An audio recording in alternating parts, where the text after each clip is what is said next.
रूप पाहता लोचनी सुख झाले ओ साजनी तो हा विठ्ठल बरवा तो हा माधव बरवा सेवेकरता निवडलेला अभंग संत श्रेष्ठ जगद्गुरु श्री तुकाराम संत श्रेष्ठ विश्वमौली विश्वसंत श्री ज्ञानोबराय यांचा 4 चरणाचा सर्वांच्या पाठातला परिचयाचा नित्य म्हटला जाणारा आणि प्रभू दर्शनाने प्राप्त झालेल्या अनुभूतीचा अनुवाद करणारा अभंग आहे. विठ्ठला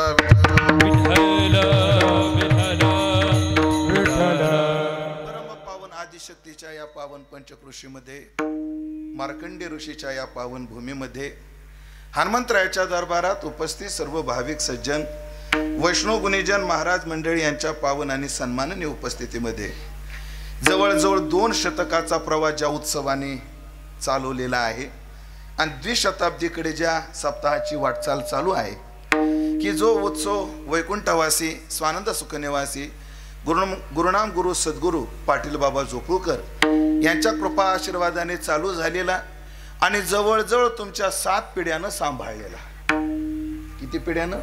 7 पिढ्यानं सांभाळलेला भक्ती उत्सव याही वर्षी मोठ्या आनंदात मोठ्या उत्साहात संपन्न होतो आहे. आणि या वर्षीच्या या उत्सवातील पहिल्या दिवसाची चिंतन सेवा करण्याचं सौभाग्य माझ्या वाट्याला सर्व उत्सव समिती सर्व ग्रामस्थ मंडळी काय लखमापूर या ग्रामस्थ सर्व भजनी मंडळी या अभिजित महाराज यांच्या प्रेमातून तथा आदरणीय हरिभक्तीपरायण आमच्या हनुमंतराव देशमुख यांच्या संपर्कातून ही सेवा माझ्या वाट्याला आलेली आहे. बसा बसा बसा काय घेता बर यांच्या आज्ञेतून यांच्या संपर्कातून सेवा माझ्या वाट्याला आलेली आहे. तरी ज्ञानोबराय तुकोबराय जशी बुद्धी देतील तसं मी अभंगाचं चिंतन पूर्णत्वाकडे नेण्याचा प्रयत्न करणार आहे. ही चिंतन सेवा पूर्णत्वाकडे जात असताना आज या ठिकाणी वारकरी संप्रदायाचं भजन वैभव या गुणेजन महाराजांच्या रूपानं उपस्थित आहे. त्यामध्ये महाराष्ट्रातील ख्यातनाम गायनाचार्य महाराष्ट्राचा लाडका आवाज आदरणीय हरिभक्तीपरायण आमचे रोहिदासजी महाराज मते यांची उपस्थिती या चिंतनामध्ये आहे. 2 दिवसापूर्वी त्यांचा वाढदिवस झालेला आहे. कोणी बिफोर आम्ही लेट तुम्हाला हार्दिक शुभेच्छा देतो फोन भी केला होता त्या दिवशी, पण जाहीर वाढदिवसाच्या शुभेच्छा. त्यांना उदंड आरोग्य आयुष्य लाभावं आणि त्यांचा आवाज असाच आमच्या कानावर घुमत राहावा अशी प्रभूचरणी प्रार्थना. लगेच पार्टीचं नियोजन करता काय? त्याचप्रमाणे आदरणीय हरिभक्तीपरायण आमचे रविदासजी महाराज जगदाळे यांची उपस्थिती आहे. यांची यशस्वीता याच्यात आहे काय असतं माणसानं एक गायक मंडळी होत असतात पण ठसा आणि प्रघात निर्माण होत असतो. खरं तर रोहिदास महाराजांच्या गाण्याने एक वारकरी संप्रदायामध्ये जसे घराणे तयार होतात ना तसं प्रमाण म्हणण्याची पद्धती निर्माण झालेली आहे आणि महाराष्ट्रात खूप त्यांचे अनुकरण करणारी मंडळी आहेत. इंग्रजीत बोललो मी, मराठीत बोलायचं तर फॉलोअर बरेच आहेत त्यांचे असं मला म्हणायचं. त्याचप्रमाणे मृदंगाचे दमदार आणि आपल्या भागातील जोमदार आणि मला शोभणारे थोडेच पकवायचे संप्रदाय आहेत. त्यामध्ये आदरणीय हरिभक्तीपरायण आमचे ओंकार महाराज रायते यांची उपस्थिती आहे. त्याचप्रमाणे आमचे मिनीनाथ महाराज यांची उपस्थिती आहे. त्याचप्रमाणे सुनील महाराज आज आवर्जून आहेत. आदरणीय अभिजित महाराज की ज्यांचं फार गोड कार्य वारकरी संप्रदायाचं भविष्य घडवण्याचं चालू आहे असे आमचे अभिजित महाराज आलेले आहेत. आमच्या परमार्थ पथावरच्या भगिनी आदरणीय हरिभक्तीपरायण आमच्या कविताताई पगार यांची उपस्थिती आहे. आदरणीय हरिभक्तीपरायण अक्षय महाराज तुमच्या चरणी विनम्र भाव व्यक्त करतो. आणि सगळेच आता माझ्यावर प्रेम करणारे सगळ्यांची नावं काय आता घेत नाही का घेऊ सगळ्यांची तेच म्हणलं वेळ जास्त जाईल म्हणून सकळा चरणी जीव माझा भाव व्यक्त करतो आणि अभंगाच्या दृष्टीने चिंतन प्रवास चालू करतो. खरं तर हा उत्सव 200 वर्ष चालत आला. का चालत आला? सगळ्यांनी सहकार्य केलं तो चालत आला. याही वर्षी हा उत्सव मोठ्या आनंदात मोठ्या उत्साहात मोठ्या जोमात चालू आहे. आणि मग पाहायला गेलं तर मोठी मोठी कीर्तनकार मंडळी आहेत आणि मग एका गावानं एवढा मोठा कार्यक्रम करणं म्हणजे एकट्याचा खेळ नाही. मग प्रत्येक दिवसाचा खर्च कोणी ना कोणी उचललेला आहे. तसं आज मला उचलण्याचं सौभाग्य आदरणीय हरिभक्तीपरायण ज्ञानेश्वरजी मोगल यांच्या सौजन्यातून ही चिंतन सेवा माझ्या वाट्याला आहे. त्याचप्रमाणे आमचे मनमाडचे रामरतन साऊंड सिस्टीम हे ऋत्विक भैया तेही या ठिकाणी उपस्थित आहेत. त्यांच्याविषयी सद्भाव आणि अभंगाच्या दृष्टीने चिंतनाचा प्रवास चालू करतो. खरं तर आज सप्ताहाचा पहिला दिवस आहे. पाऊस पाहता, महाराष्ट्रातलं वातावरण पाहता आणि पहिला दिवस पाहता एवढ्या संख्येनं तुम्ही याल असा मला विश्वास नव्हता. आपण पहिल्या दिवसाच्या मानाने पाऊस असताना सुद्धा आपण एवढ्या संख्येने आलात, त्याबद्दल तुम्हाला शतशः नमन. खरं तर या कार्यक्रमाच्या संबंधानं मला कैलास नाना देशमुख यांचाही फोन आला होता आणि त्यानं म्हणलं मला आजचा दिवस शक्य आहे. येऊन बाबा पहिलाच दिवस आहे. म्हणलं काही अडचण नाही. पहिल्या दिवशी पाया जर भक्कम असला, पायाला जर मोठा टोळा असला की बिल्डिंग मग काय होती, पक्की राहते. आणि काय नाही रोहिदास महाराज, पहिल्या दिवसात शेवटच्या दिवसातलाही फरक नसतो. काय फरक असतो, शेवटच्या दिवशी लोक जरा जास्त असतात, हो, पण पकवाजाची शाई पडलेली आहे.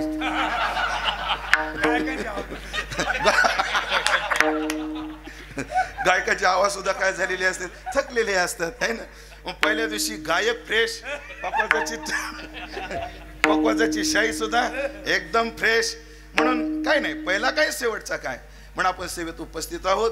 असो, आजचा दिवस फार महत्वाचा दिवस आहे. त्या दिवसाच्या संबंधानं मी 5-10 मिनिटं तरी तुमचे घेणार आहे आणि राहिलेल्या 3 तासात अभंगाचा विचार करणार आहे. आपलं राहिलेल्या तासा-दीड तासामध्ये आज आपल्या सणामधली ऋषी पंचमी आहे. आजच्या पंचमीला काय म्हणतात, ऋषी पंचमी. आपल्याकडे काही पंचम्या प्रसिद्ध आहेत. वसंत पंचमी, ललिता पंचमी, पांडव पंचमी. तशी आज काय आहे, ऋषी पंचमी. आपली संस्कृती कृतज्ञता बुद्धी ठेवणारी संस्कृती. आमच्यावर ज्यांचे ज्यांचे उपकार झाले त्या उपकाराची आपल्याकडे काय केली जाते, परतफेड केली जाते. बघा तुम्ही, माणसावर कोणाकोणाचे उपकार आहेत. माणूस उपकाराशिवाय माणूस उठू शकत नाही, उपकाराशिवाय माणूस खाऊ शकत, जगू शकत नाही, उपकाराशिवाय माणूस झोपू शकत नाही, उपकाराशिवाय माणूस जन्माला येऊ शकत नाही आणि उपकाराशिवाय मरूही शकत नाही. एवढंच नाही, उपकाराशिवाय मेल्यानंतर माणूस जळू सुद्धा शकत नाही. कोणाकोणाचे उपकार आहेत आपल्यावर, अनंत उपकार मला सांगता येतील. पण आता एकच उदाहरण पटवून द्यायचं ठरलं, आपल्यावर या मंडपाचे सुद्धा काय आहेत, या मंडपाचे काय उपकार आहेत आपल्यावर. पावसापासून हे आपलं काय करतं, रक्षण करतं. वात वर्षा आतपधरे ही अभ्र छायाची जरी सरे तरी तिळमाळी के धवळा रे करावे काय. ऊन, पाऊस आणि थंडी याचं रक्षण कोण करतं, हा छत, हा सभा मंडप करतो. एवढाच उपकार नाही आपल्यावर, ह्याचा अजून एक उपकार आहे या सभा मंडपाचा. एक तर पाऊस लागू देत नाही, पहिला उपकार, आणि कीर्तन होईपर्यंत आपल्या डोक्यात पडत नाही, हे उपकाराचे अनेकांचे उपकार आहेत. मग आमची संस्कृती प्रत्येकाचे उपकार कोणत्या ना कोणत्या पद्धतीने फेडते. पण ऐका, 2 पद्धती आहेत महाराज. शब्दानं उपकाराची परतफेड आणि क्रियेनं उपकाराची परतफेड. पाश्चिमात्याची पद्धत आहे ना, ती उपकाराची परतफेड शब्दानं करते आणि आमची संस्कृती जी आहे उपकाराची परतफेड क्रियेनं करते. शब्दानं कसं, कोणी आपल्याला काही मदत केली, थँक्यू, संपलं. उपकाराची परतफेड कशानं झाली, शब्दानं. पण आमच्याकडे शब्दानं नाही, आमच्याकडे क्रियेने क्रिया केल्या जातात. मायबापाचे उपकार आहेत, श्राद्ध केलं जातं. आमच्यावर झाडांचे उपकार आहेत, आमच्याकडे झाडांच्या सुद्धा काय आहेत, पूजा आहेत. म्हणजे मला वाटतं वट सावित्री पौर्णिमेला वडाची पूजा आहे. आत्ताच 2 दिवसापूर्वी एक सण केला या बायांनी, हरतालिका. त्या दिवशी अनेक झाडांची पानं आणून तुम्ही काय केली, त्याची पूजा केली. श्रावण महिन्यामध्ये आम्ही बेलाची पूजा करतो. आम्ही पौर्णिमेला पिंपळाची सुद्धा पूजा केली जाते, पिंपळाची पूजा केली जाते. ज्या बाईचं नवऱ्याचं पटत नाही त्या बाईनं पिंपळाची पूजा केली पाहिजे. ज्या बाईचा ज्याला कुटुंब सौख्य नाही तिनं पिंपळाची पूजा केली पाहिजे. हो, म्हणून बघू आता. कारण का, ह्याला आधार आहे बाबा. मग पदरचं बोलत नाही. विश्वमाऊली ज्ञानोबाराचे वडील जेव्हा संन्यास घेऊन निघून गेले तर पती नाही. मग पती यावा या करता आमच्या रुक्मिणी आई साहेबांनी, ज्या पूर्व आश्रमीचं त्यांचं नाव मीनाक्षी, नंतर लग्न झाल्यानंतर नाव काय बदललं, रुक्मिणी. त्या रुक्मिणीने अर्थात आई साहेबांनी कशाची पूजा केली, पिंपळाची पूजा केली. असो, पिंपळाची पूजा आहे आमच्याकडे.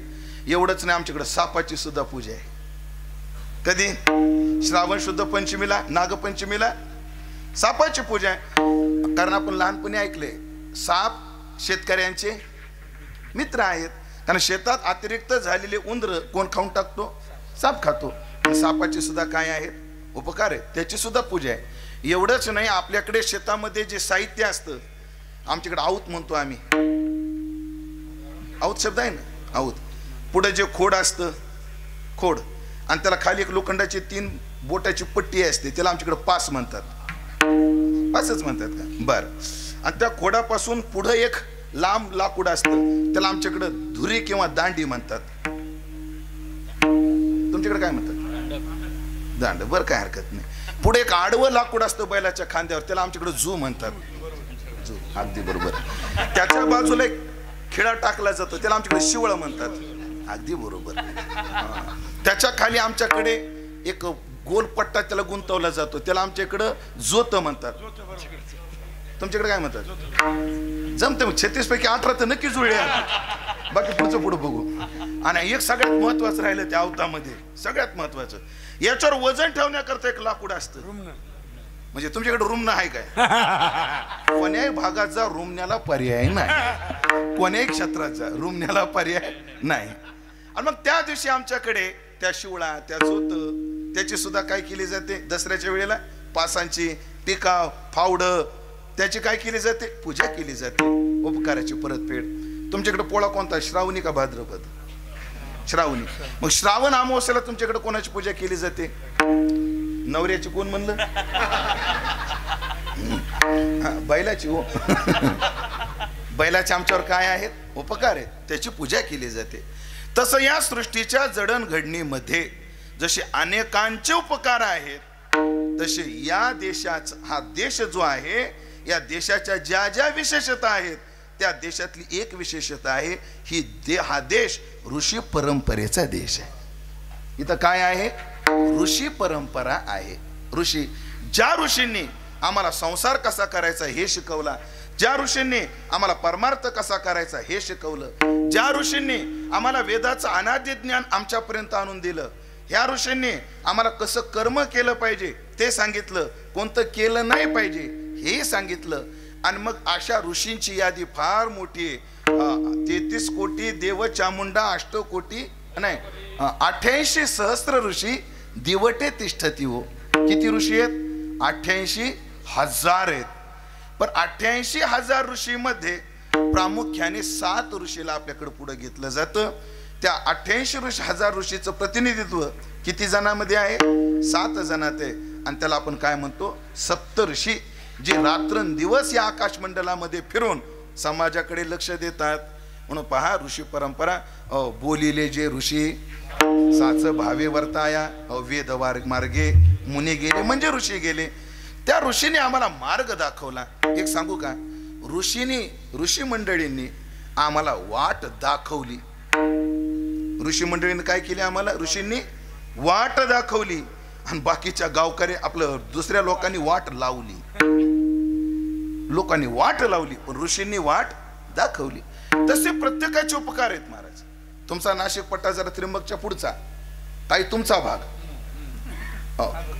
काही ऋषीचे उपकार आहेत महाराज.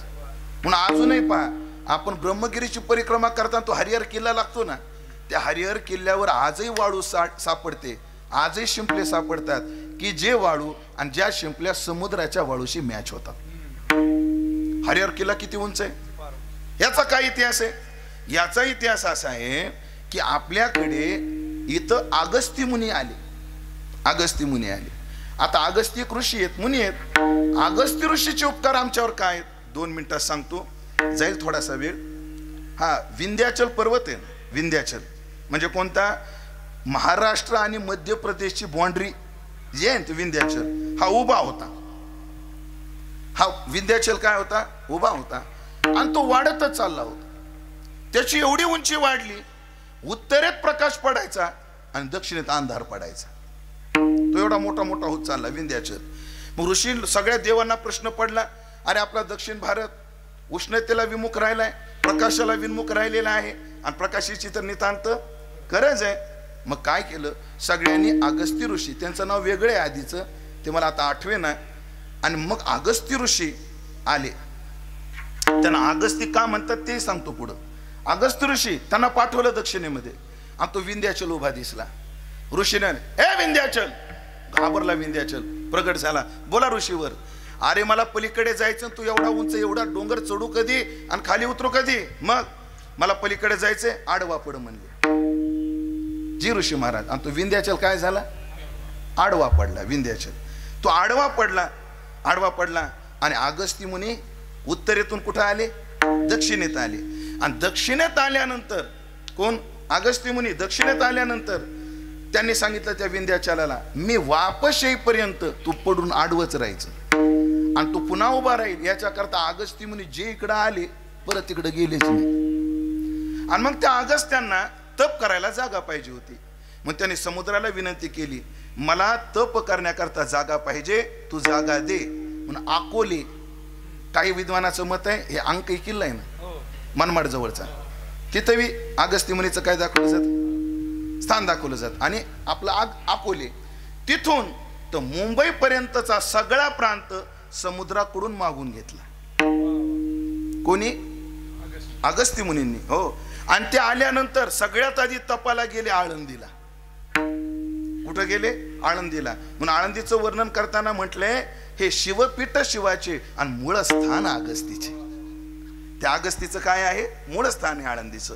आणि मग अगस्ती मुनीकडे वास्तव्य करता आले. म्हणजे हा सगळा प्रदेश कोणामुळे मिळाला, एका ऋषीमुळे मिळाला. आता त्यांना अगस्ती का म्हणतात ऐका. संस्कृत मध्ये बायकोला आपल्या डोंगराला आग म्हणतात, खरं ना. संस्कृत मध्ये डोंगराला काय म्हणतात, आग. कशाला म्हणतात, डोंगराला. बायकोला नाही, डोंगराला. आणि मग आग आणि स्थातिष्ठती धातू आहे, थांबवणे. ज्यानं डोंगराचं स्तंभन केलं, ज्याने डोंगराला वाढायचं थांबवलं, म्हणून त्यांना अगस्ती ऋषी म्हणतात. अशा ऋषींचे आमच्यावर काय आहेत, उपकार आहेत. आता किती ऋषींच्या काय काय कथा सांगू तुम्हाला. आणि मग या अनंत ऋषीचे आमच्यावर उपकार आहेत, मग त्यांचं स्मरण झालं पाहिजे की काय सांगू आता संतांचे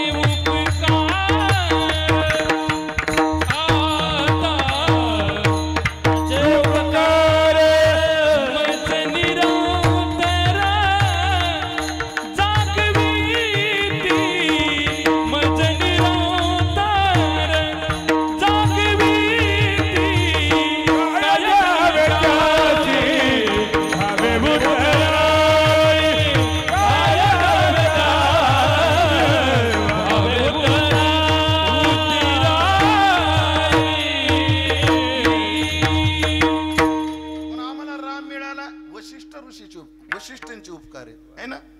हो, आम्हाला रामप्रभू मिळाले, देवांगना अति आनविला शृंगी. शृंग ऋषीचे उपकार आहेत. आता लय सांगत नाही, आता कळालं तुम्हाला ऋषी मुनींचे आपल्यावर काय आहेत, उपकार आहेत. आणि मग त्यांच्या उपकारातून उन्नत होण्याकरता आजची जी पंचमी ती ऋषींना दिलेली आहे. म्हणून आजच्या दिवशी सकाळी आघाड्याची काडी घेऊन दात घासायचे असतात. आजच्या दिवशी आघाड्याच्या काडीनं दात घासायचे असतात. आज जलाशयामध्ये स्नान करायचं असतं आणि जलाशयात स्नान करून आघाड्याच्या काडीनं दात घासून आज सप्त ऋषीच्या आज काय केली पाहिजे, पूजा केली पाहिजे सप्त ऋषीची. म्हणून बऱ्याच ठिकाणी ते 7 दगड मांडून त्या सप्त ऋषीची काय केली जाते, पूजा केली जाते. आजचं व्रतही केलं जातं. आजच्या व्रताचा विशेष काय, तुम्ही परवानगी देत असला तर सांगत होती कथा. आजच्या व्रताची माहिती आहे. आपल्याकडे 3 प्रकारची कर्म असतात, काम्य कर्म, नित्य कर्म आणि काम्य कर्म, निषिद्ध कर्म आणि नैमित्तिक कर्म. त्याच्यातून एक प्रायश्चित्त कर्म असतं. म्हणजे आपल्याकडून जर काही चूक घडली तर त्या चुकीचं क्षालन होण्याकरता जे कर्म केलं जातं त्याला प्रायश्चित्त कर्म म्हणतात. तर आजचं एकादशीचं जे व्रत आहे ते आपलं नित्य व्रत आहे, नित्य व्रत आहे. आणि आजचं जे व्रत आहे ऋषी पंचमीचं हे प्रायश्चित्त व्रत आहे. प्रायश्चित्त म्हणजे काय, एखाद्या बाईकडून जर अडचणीच्या काळात पुरुषाला, पतीला, कोणाला जीव घालण्यात आलं तर ते पाप आहे. आणि ते पाप जावं, ते पाप धुवून जावं याच्याकरता आजचं व्रत केलं जातं. याच्याकरता कथा आहे. एक ब्राह्मण होते आणि ब्राह्मण मोठे साधुसेवी होते, त्यांची पत्नी होती. अशी पुराणामध्ये काय आहे आपल्याकडे कथा सांगितली जाते परंपरेनं. ब्राह्मण होते, मोठे सत्शील ब्राह्मण. आणि त्या ब्राह्मणाने काही ब्राह्मणाला ऋषीमुनींना जेवायला बोलवलं आणि ती बाई स्वयंपाकाला लागली. ब्राह्मणाची बायको निम्मा स्वयंपाक झाला आणि तिला अडचण आली, काय करावं. मग ती शेजारणीकडे गेली, बाई ऋषीमुनीची यायची वेळ झाली, आता मी काय करू. तिनं तिला सांगितलं काय नाही बाई 7 वेळा आंघोळ कर आणि स्वयंपाकाला लाग. किती वेळा कर? त्याचं प्रायश्चित्त घे. 7 वेळा एका दिवसात आंघोळ करायची, 7 वेळा. आता आपल्याकडे ते हे आता ते कीर्तना सांगत नाही, विस्तार करत नाही, की कधी कधी 4थ्या दिवशी जर घरात काही काम करायचं असेल तर काय करावं? दुसऱ्या दिवसापासून मीठ खायचं नाही. आपलं 4थ्या दिवशी जर मिसळायचं असेल किंवा 3ऱ्या दिवशी तर पहिल्या दिवसापासून मीठ खायचं नाही. आणि रोज सूर्योदयाला एक, सूर्याला एक आणि चांदणीला एक, अशा 3 आंघोळी करायच्या. आणि असं ते शास्त्रामध्ये पळवाट म्हणण्यापेक्षा एक प्रायश्चित्त कर्म आहे. तसं तिने एक उपाय सांगितला, 7 वेळा आंघोळ कर आणि कर म्हणली स्वयंपाक. तिनं केला, पण तो काही का होईना पण तिच्याकडून तो दोष घडला. त्या दोषाचा प्रकार असा झाला, पुढच्या जन्मात ती कुत्री झाली आणि तिचा जो नवरा होता तो बैल झाला आणि पोराच्या घरी चाली राहिला. कुत्रा सुद्धा, बैल सुद्धा आपल्याच पोराच्या दारात आणि कुत्री सुद्धा झाली ती त्याच घरात राहिली. मग तिच्या सुनानं, म्हणजे आता पूर्वजन्मीची बाई पण नंतर तिला कुत्रीचा जन्म मिळाला. हा पूर्वजन्मीचा पुरुष बाप, पण पुढे त्याला कोणाचा जन्म मिळाला? बैलाचा जन्म मिळाला. आणि त्याच्या पोरानं श्राद्ध कर्म करायचं बापाचं म्हणून काही लोकांना जेवायला बोलवलं आणि त्या बाईनं मोठ्या हांड्यामध्ये खीर शिजायला टाकली. खीर जगन्नाथांना लय गोड म्हणायची. खरं तर त्या पितरामध्ये आलाच आता 10 दिवसावर आलंच आता. अण्णा म्हणायचे खरं तर त्या दिवशी पितरच असतो. विधान काय आहे? एका पितराला जीव घालायचं, पण एका पितराबरोबर इतरांचंही भागतं म्हणायचं. पितरांबरोबर इतर. हो, म्हणून तिनं हांड्यामध्ये काय केली? खीर शिजायला घातली. श्राद्ध कर्मामध्ये खिरीला विशेष महत्व. तिनं खीर शिजायला घातली आणि खीर शिजायला घातली आणि एक साप त्याच्या तोंडाची गरळ त्या खिरीमध्ये पडली आणि त्या कुत्रीनं ती पाहिली. तिला वाटलं ही जर खीर आता ब्राह्मणांनी खाल्ली तर माझ्या पोराला ब्रह्महत्येचं पातक लागेल, सांगता तरी येईना. मग तिनं काय केलं? गेली आणि त्या भांड्याला तोंड लावून खीर सांडून दिली. अशी सून चिडली, तिनं जळतं लाकूड तिच्या प्याकाटात घातलं. कोणाच्या? सासूच्या. हा, पण तिला माहित नव्हती ती सासू आहे म्हणून. प्याकाटात घातलं, एक लाकूड घातलं आणि लाकूड घातलं आणि ती क्या करत निघून गेली. तिनं दुसरा स्वयंपाक केला, सगळ्याला जेव खाऊ घातलं आणि ही कुत्री बैलाजवळ गेली. म्हणजे कोणाजवळ? कुत्री कोणाजवळ गेली? नवऱ्याजवळ म्हणा, नाही तर बैलाजवळ, काहीतरी एक म्हणा लवकर तुम्ही. गेली आणि हा मार्गाचा बैल नवऱ्याजवळ गेली. बैल नवरा बैल नाही, हा बैल नवरा, हा त्याच्याजवळ गेली, रडायला लागली. बैल हा धर्ममूर्ती आहे. बैल काय आहे? धर्ममूर्ती आहे. त्यानं विचारलं, अगं तू काय झालं तुला रडायला? बघावं म्हणली, असं असं झालं, सकाळपासून मला काय खायला भेटलं नाही. अगं तुझं तसं माझं तसंच आहे म्हटले. हा, सकाळपासून म्हणले तोंडाला मुसकं बांधले. काय मुंगस काय म्हणता तुम्ही? तोंडाला मुंगसं बांधलंय, मुसकं बांधलंय आणि शेतात काम करून घेतलंय, मला सुद्धा खायला काही मिळालं नाही म्हणले आज. आणि हा दोघाचा संवाद पोराने ऐकला. तेव्हा त्याला कळाले आपली मायबाप आहे. कोणाला? त्या पोराला. आणि त्यांनी दोघाला खायला घातलं. कोणाला? त्या कुत्रीलाही सुद्धा, म्हणजे आईलाही, आणि बैलाला म्हणजे बापालाही खायला घातलं. आणि त्याला वाईट वाटलं की आपले आई वडील कोण्या योनीला गेले? पशु योनीला गेले. ते ऋषीमुनी जवळ गेला आणि ऋषीमुनीला विचारलं, माझ्या मायबापाकडून काय घडलं कोणास ठाऊक, पण त्यांचा असा असा जन्म त्यांना झालाय, त्याच्याकरता मी काय करू? मग त्या ऋषीमुनीने सांगितलं, बाळा एक कर, 7 वर्ष तू ऋषी पंचमीचं व्रत कर. मग त्याने यथा सांग ऋषी पंचमीचं काय केलं? व्रत केलं. आजच्या व्रतामध्ये बैलाच्या मेहनतीचं काही खायचं नसतं. त्याचं कारण 2 आहेत. एक तर तो धर्ममूर्ती आहे म्हणून, आणि दुसरी गोष्ट अशी आहे की ऋषीमुनी, आज ऋषी पंचमी आहे ना, मग ऋषीमुनी काय खात होते? कंदमुळं खात होते. म्हणजे बैलाच्या मेहनतीचं ऋषीमुनी खात नव्हते. मग आज ऋषी पंचमी असेल तर ऋषीच्या स्मरणाचं काहीतरी खावं. ज्यानं व्रत केलं त्यानं त्या बैलाच्या मेहनतीचं आज खायचं नसतं. आणि असं त्याने यथासांग 7 व्रत केली आणि 7 व्रत करून ते पुण्य मायबापाला समर्पित केलं. परिणामतः कुत्रीच्या योनीतून आईची मुक्तता झाली आणि बैलाच्या युनीतून बापाची मुक्तता झाली. असं परम पावन व्रत म्हणजे आजचं ऋषी पंचमीचं व्रत आहे. अशी ऋषी पंचमी आहे. म्हणून आपल्याकडे घडलेला जो दोष, मी वारंवार त्याचा उच्चार करत नाही, समजून घ्या. असा जर दोष घडत असला, आणि काय झाले मला सध्याच्या काळामध्ये इच्छा असून सुद्धा पाळणं काय झाले बऱ्याच लोकांना अवघड. पाळलं पाहिजे हे तेवढंच खरं आहे. आता त्याच्यात बायोलॉजी सुद्धा कारण आहे, विज्ञान सिद्ध सुद्धा कारण आहे. त्याचा ओहापोह मी आता कीर्तनात करत नाही. असो, पण जर घडलं तर त्याच्यातून सुटका कशाने, तर त्या ह्या व्रतानं आहे. ध्यानात ठेवा. आपल्याकडे अजून एक लोक समजवत हे फक्त विधवा बायांनी करायचं असतं. असं काही नाही. हे व्रत पुरुषही करू शकतात, सौभाग्यवती करू शकते, सगळे हे व्रत करू शकतात. असे पावन व्रत आहे. आणि त्या व्रताच्या दिवशी आपली आजची काय आहे सुरुवात आहे. आणि मग ऐका, जसे त्या ऋषीचे आमच्यावर उपकार आहेत, तसे ज्ञानोबा तुकोबा हे आमचे काय आहेत, ऋषीच आहेत. ध्यानात ठेवा. मग त्यांचं सुद्धा स्मरण आपण आज केलं पाहिजे. असं त्यांचं स्मरण करून आपण आज या उत्सवाला सुरुवात करतो आहोत. आजच्या उत्सवाचा पहिला दिवस आहे. आणि आपल्याकडे पहिल्या दिवशी मंगलाचरणचं चिंतन केलं, मंगलपर अभंग घेऊन चिंतन केलं जातं. मंगल स्वरूप काय आहे, परमात्मा आहे. परमात्मा मंगल रूप आहे. परमात्म्याचं नाम मंगल आहे, परमात्म्याचं रूप मंगल आहे, परमात्म्याचं धाम मंगल आहे, आणि परमात्म्याच्या लीला मंगल आहेत.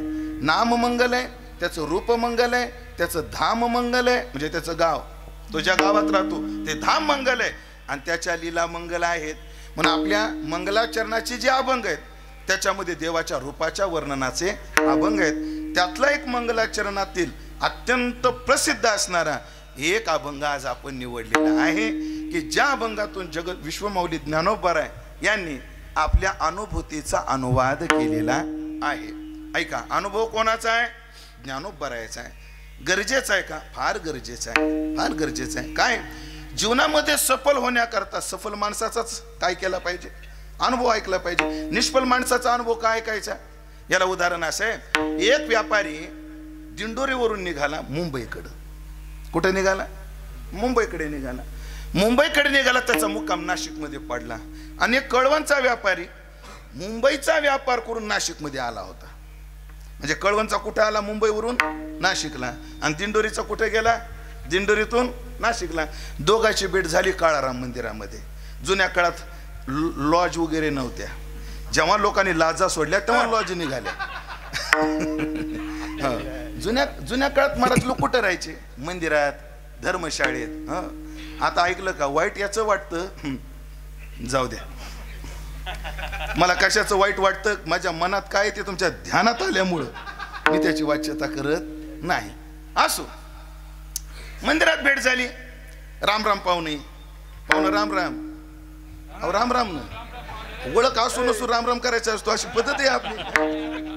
म्हणून कळवणच्या व्यापाऱ्याने दिंडोरीच्या व्यापाऱ्याला राम राम केला. राम राम, अहो राम राम, राम राम. कुठं निघाले, म्हणे मुंबईला. कशाला, म्हणे मोर्चाला.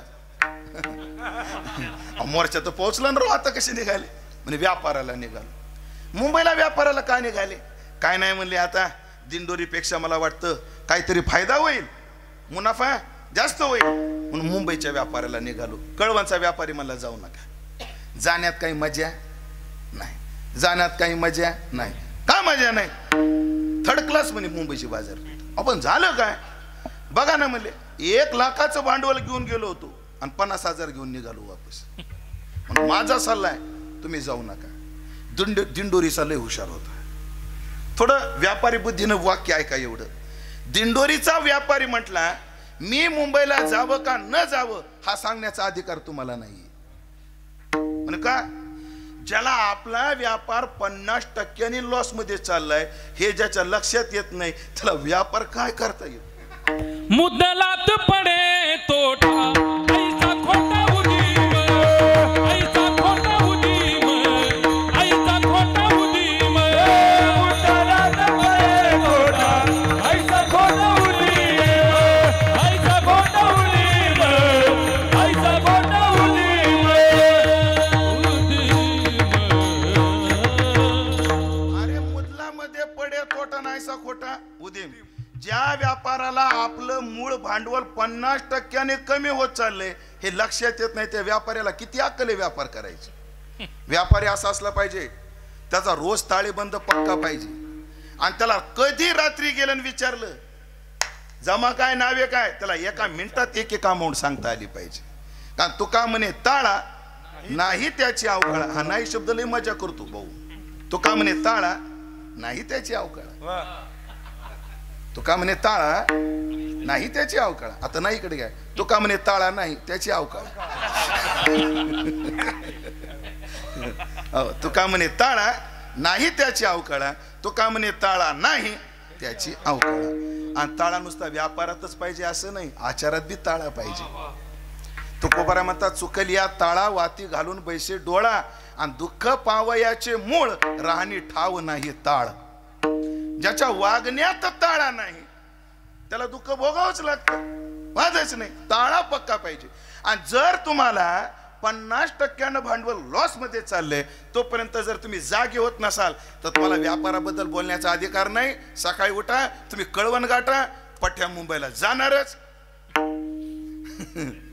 आणि व्यापार करणारच. कोण म्हटलं? हा व्यापारी. मला सांगायचं काय, मार्गदर्शन कोणी करावं? एक मला भीमसेन जोशीकडे शिकण्यात मजा नाही.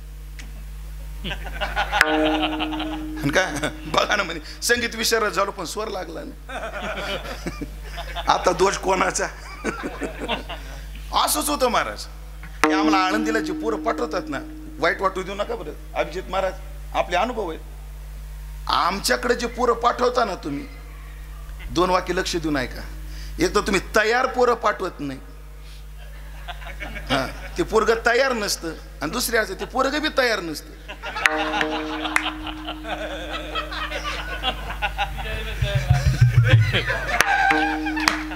दोन वाक्यातला फरक कळाला ना. पोरग तयार नाही आणि पुन्हा पोरग तयार, ती बळच पाठवता त्याला, त्याची इच्छा नसते. बरं तयार नाही, जे 1 नंबर फर्स्ट क्लास न पास होतं ते पाठवतं का तुम्ही आळंदीला? हा हा ते SMBT के वाघ, आज मला काही नाव माहित नाही बाबा, जाऊ द्या काय असतील ते. तुमचं कोणतं ते मराठा विद्याप्रसारक MEP. हा तयार माल तिकडं. आणि जे शाळेत जाऊन मास्तराला शिव्या देऊन येतं, रानात गेलं तर बैल उधळून लावित, ट्रॅक्टर हातात द्यावं तर ट्रॅक्टरच बागेवर घालित. काही ते कोण्याच मापाचं नाही. महाराज घेऊन जाईल तुमच्याकडे पुरं आमच्याकडं. आणि ऐकलं काय, ते बाप माय बापाकडे किती दिवस असतात? जन्माला आलेल्यापासून जर 5वीचा पोरगा आमच्याकडे पाठवला, अंदाजे 5वीचा म्हणजे 5 आणि 6 11. बरं हे त्यांचंच कॅलेंडर जे आमच्याकडे हे कॅलेंडर त्यांचंच. त्यांना 11 वर्षात तयार करता येत नाही. किती वर्षात? 11. आणि आमच्याकडे 1 वर्षात तयारीची अपेक्षा ठेवतात. झालं ना महाराज, गेल्या वर्षी आलं ना तुमच्याकडं, 1 वर्षात आमच्या पोराला काहीच येणार आहे. तो 11 वर्ष काय केलं तुझं असून? तुझं तुला वळता आलं नाही, तो आम्हाला म्हणतो. म्हणजे एक तर पोरग तयार नसतं, पुन्हा ते पोरग काय नसतं, तयार नसतं. अडचण आहे. आणि मग मला सांगा, अडचण याची आहे का त्या शिकवणाऱ्याची? शिकवणाऱ्याची. म्हणून अशा निष्फळ माणसाचा अनुभव ऐकून काहीच फायदा नाही. बघा, जो यशस्वी आहे ना त्याचा अनुभव ऐकला पाहिजे. एक पोरग लग्न करायचं म्हणत होता, लग्न करायचं होतं, आणि त्याला काही जण म्हणायचं अरे करू नको, एकटं बरं असतं, तू उमेश महाराजाला विचार. अरे लय भाई मजा आहे, काय ह्याच्यात गुंतून बसवतो तू. पण आता ते संसार नावाचा खड्डाच असा आहे. संसार नावाचा खड्डा कसा आहे, जे पडलेत ते बाहेर पडायच्या नादाला लागलेत, आणि जे बाहेर आहे ते त्याच्यात पडायच्या नादाला लागले.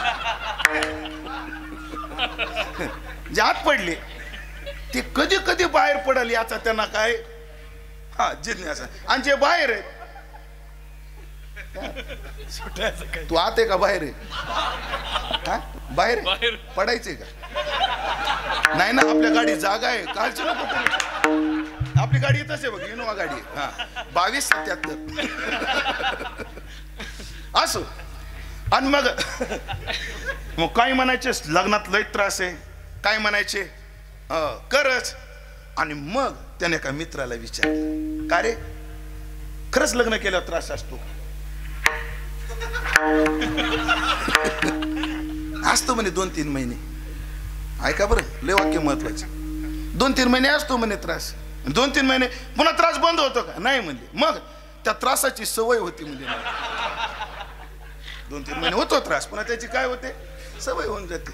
आणि मग एक आहे, ज्याला संसार चांगला करता आला त्यानं मार्गदर्शन करा, ज्याला परमार्थ चांगला करता आला त्यानं मार्गदर्शन करा. जाऊ द्या बाबा, सगळी विस्तार न करता 2च वाक्यात सांगतो, निष्फल माणसाचा अनुभव ऐकू नये, सफल माणसाचा अनुभव ऐकावा. आणि मला वाटतं ज्ञानोबा आहे म्हणजे सफल महात्मा. सफल घटना सांगू, किती सफल, किती सफल. आता माझ्यासमोर बसलेले ना, काही 20 बिघेवाले आहेत, काही 40 बिघेवाले आहेत, काहीच्या 10 बिघे बाग आहे, कोणाची 20 बिघे बाग आहे का नाही. पण 20 बिघे ज्याची बाग आहे, मला त्याला विचारायचे किती असते ना, असे जास्त जास्त असतील, पण अंदाजे कवाडू भाऊ कसं करू. 20 बिघे, ज्याची 20 बिघे द्राक्षाची बाग आहे, टनानं ज्याचा माल जातो, त्याला जर त्याची बायको म्हणली ना, हो मला 5 तोळ्याचं गंठन करायचंय, तर तो 8 दिवस विचार करतो. किती दिवस?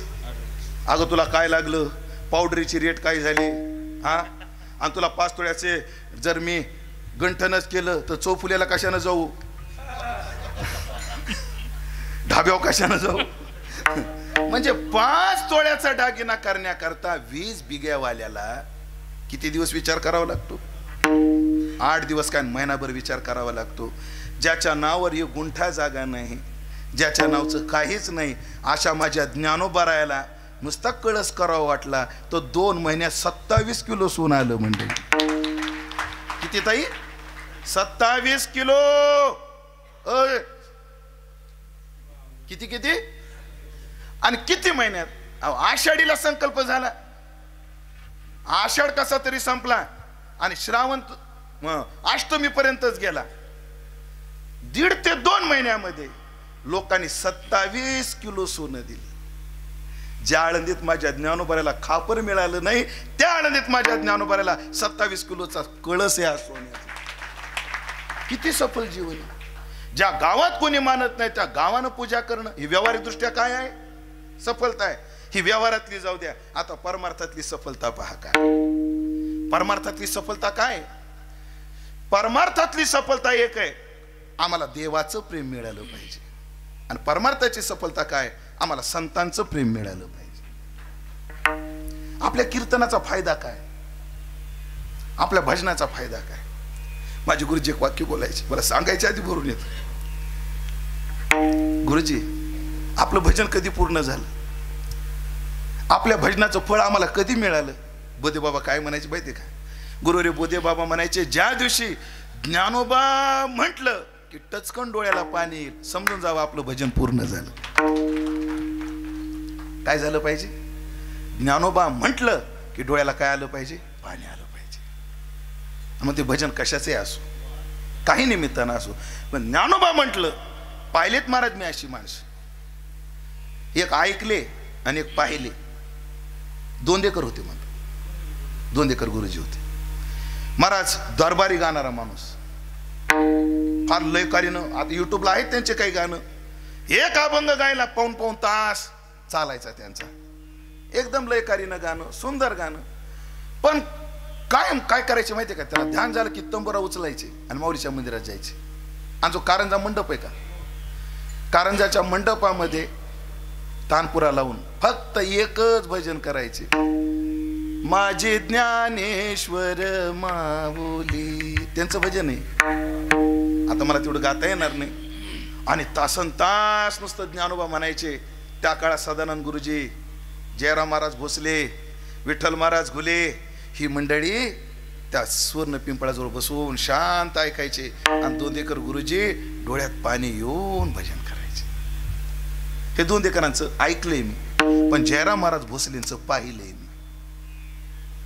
जयराम महाराज भोसले ना बाबा, वैकुंठाचे जयराम महाराज भोसले, ते काय करायचे? पायात चाळ बांधायचे, विना मंडपामध्ये विना घ्यायचे आणि तासन तास ज्ञानोबा असा त्यांचा आवाज होता. तासन तास म्हणायचे, नुसतं डोळ्यात पाणी यायचं. काय आमच्या डोळ्यात पाणी आलं आणि आम्हाला संतांचं प्रेम मिळालं. हे कशावरून? हे कशावरून? दोन गोष्टी ऐका. आम्हाला सुखात ज्याची आठवण येते समजावं आपलं त्याच्यावर खरं प्रेम आहे, आणि आम्हाला दुःखात ज्याची आठवण येते समजावं त्याचं आपल्यावर खरं प्रेम आहे. आपलं दुसऱ्यावर, माझं तुमच्यावर खरं प्रेम आहे. कधी? मला सुखात तुमची आठवण आली पाहिजे. तर याचा अर्थ काय? माझं तुमच्यावर प्रेम आहे. पण माझ्यावर तुमचं प्रेम आहे हे कधी सिद्ध होतं? जेव्हा मला दुःख व्हावं आणि तुम्ही आठवावे. म्हणून बघा, काल्याच्या दिवशी या माता माऊली रिकाम्या एकही बाई येत नाही, हातात कॅरी बॅग, एवढा रुमाल घेऊन येते, आणि बुंदी वाढली ना एवढीच बुंदी त्या रुमालात बांधून ठेवते. ती चोरत नाही बरं, ती चोरी नाही मारत ती. मग ती म्हणते, बाई माझं पोरग कॉलेजला गेले, संध्याकाळी त्याला एवढा प्रसाद ठेवते. सुखात तिला कोणाची आठवण होते? त्याची. का बरं? हिचं त्याच्यावर काय आहे? प्रेम आहे. हिचं तिच्यावर प्रेम आहे. आता याच्या उलट आहे का? दुःखात ज्याची आठवण होते, पायाला ठेच लागली की माणसाला कोण आठवतं? अगं आई ग, आईची आठवण होते आपल्यावर, त्यांच्यावर. आणि ज्या अर्थी आम्हाला ज्ञानोबा म्हटलं की डोळ्यात पाणी आलं, याचा अर्थ असा आहे ज्ञानोबाचं प्रेम आपल्याला मिळालं. तुम्ही ठरून परमार्थ होत नाही, आपण ठरून परमार्थ होतच नाही. काय तुम्ही कीर्तन करता, काय तुम्ही गाल, तुम्ही किती ठरवा, होत नाही महाराज.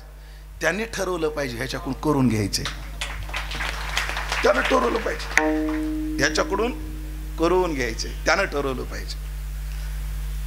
या वर्षीची वारी मला करायची फार इच्छा, कारण माझी 25वी वारी पंढरपूरची. आणि टाचेचं हाड वाढलं, पाय सुद्धा टेकू द्यायना. तुम्ही पहिला आपल्या कार्यक्रमाच्या वेळेला पाय सुद्धा काय करत नव्हता, मला टेकता येत नव्हता. आणि एकच माझ्या डोक्यात होतं, नाशिकला पिंपरीकर डॉक्टरकडे गेलो आणि डॉक्टरला म्हटलं, डॉक्टर तुम्ही काही गोळ्या द्या, मला विष खायला दिलं तरी चालेल. लोक म्हणतात पेन किलर खाल्ल्यावर हाडं ठिसूळ होतात, आमकं होतं. म्हणजे मी रोज 4 गोळ्या खायला तयार आहे, फक्त मला वारी करता आली पाहिजे. त्याने सांगितलं, महाराज एवढा व्यायाम करा आणि दुखलं तर ही गोळी घ्या.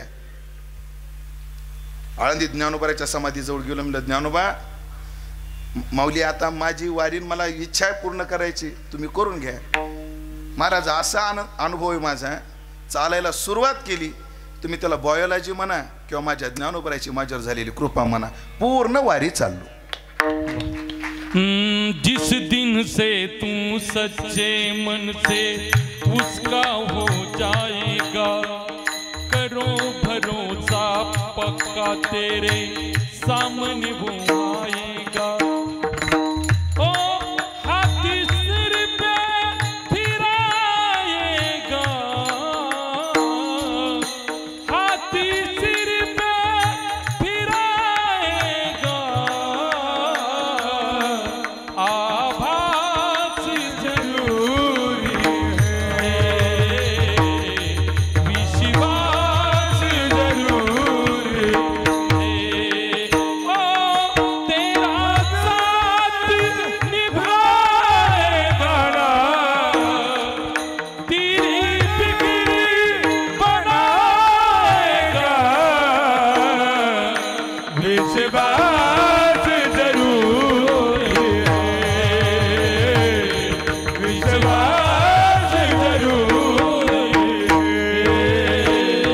है, विश्वास जरूरी है. विश्वास करावा जतन आपुला विश्वास. आपण म्हणतो हो त्यांचे लयच कार्यक्रम चालू आहेत, त्यांना लयच प्रसिद्धी आहे, त्यांना फारच कमाई आहे. हे ते आमचं त्यांचं नाही आहे. त्यांची इच्छा आहे ना थोडे दिवस चलू द्यायचं. ज्या दिवशी त्यांच्या मनातून निघालं ना, असे काही माणसं आहेत प्रसिद्धीच्या कळसावर होते, एका मिनिटात खड्ड्यात जाऊन बसले. काय ज्ञानोबाची गोवी सांगू, पण अवज्ञा आणि कामना मातेच्या ठाई अर्जुना केली आपतना हेतू होय. त्यांची इच्छा आहे ना तोपर्यंत ठीक आहे. हो म्हणून लेकरू किती वेळ खेळू शकतं, हो शिक्षकाने सुट्टी दिली तोपर्यंत बस. म्हणून सांगण्याचं तर आमच्या डोळ्यात पाणी जर आलं ना, समजावं त्याचं प्रेम मिळालं. म्हणून परमार्थ त्याचा सफल आहे ज्याला देवाचं आणि संतांचं प्रेम मिळालं. व्यवहारात ते लोक लोभासाठी प्रेम करतात, हे वर्षश्राद्धाचे कार्यक्रम असतात ना, काही वाईट वाटणार नाही ना तुम्हाला? त्या वर्षश्राद्धाच्या कार्यक्रमाला 3 प्रकारचे लोक येतात, पाहुणे, पुढारी आणि महाराज लोक. पाहुणे कशासाठी येतात? तोंड दाखवायसाठी येतात. आता माझ्यासमोर बसलेले तुम्हीच म्हणता का नाही तोंड तरी दाखिलं पाहिजे तिथं, खोटं नाही बोलायचं. भाऊ, ए दादा, आप्पा, ए नाना, चला ना. अरे नाही रे, तिथं कोण्या गावाचं नाव घेऊ? सोनजाम म्हणतो. सोनजामला पाहुण्याचं वर्षश्राद्ध आहे, तोंड दाखवून 2 मिनिटात येतो, मग निवांत पत्ते खेळू. मग पाहुण्याच्या डोक्यात भेट. काय महाराज? पाहुण्याच्या डोक्यात भेट. पुढारी येतात, त्यांच्या डोक्यात वोट. त्यांच्या डोक्यात काय? वोट. आपल्याला मतं मिळाली पाहिजे. पाहुण्याच्या डोक्यात भेट, पुढाऱ्याच्या डोक्यात वोट, आणि महाराज लोकांच्या डोक्यात ते तुम्ही म्हणा, मला काहीच एवढं करून आपल्याला लोकांचं प्रेम मिळालं तर देवाचं संतांचं कधी मिळेल? माझ्या ज्ञानोबाऱ्याचं जीवन सफल काय? प्रस्तावना लांबायला लागली, माझ्याकडे वेळ कमी आहे, तरी सुद्धा हा विषय पूर्ण करणार आहे. महाराज ज्ञानोबाऱ्याला देवाचंही प्रेम मिळालं आणि संतांचंही प्रेम मिळालं. बघा तुम्ही 2च वाक्य सांगतो. कोण्या देवाचं? ह्या पांडुरंगाचं. कोण्या पांडुरंगाचं? एकाच दिवशी या देवाचे 4 कमी 56 कोटी माणसं घरातले मेली. किती भाऊ? 56 कोटी मधले किती जण राहिले? कृतवर्मा, सात्यकी, उद्धव आणि स्वतः भगवान. 4 जण सोडले. 56 कोटी वजा 4 करा म्हणजे किती होईल? 55 कोटी 99,09,996.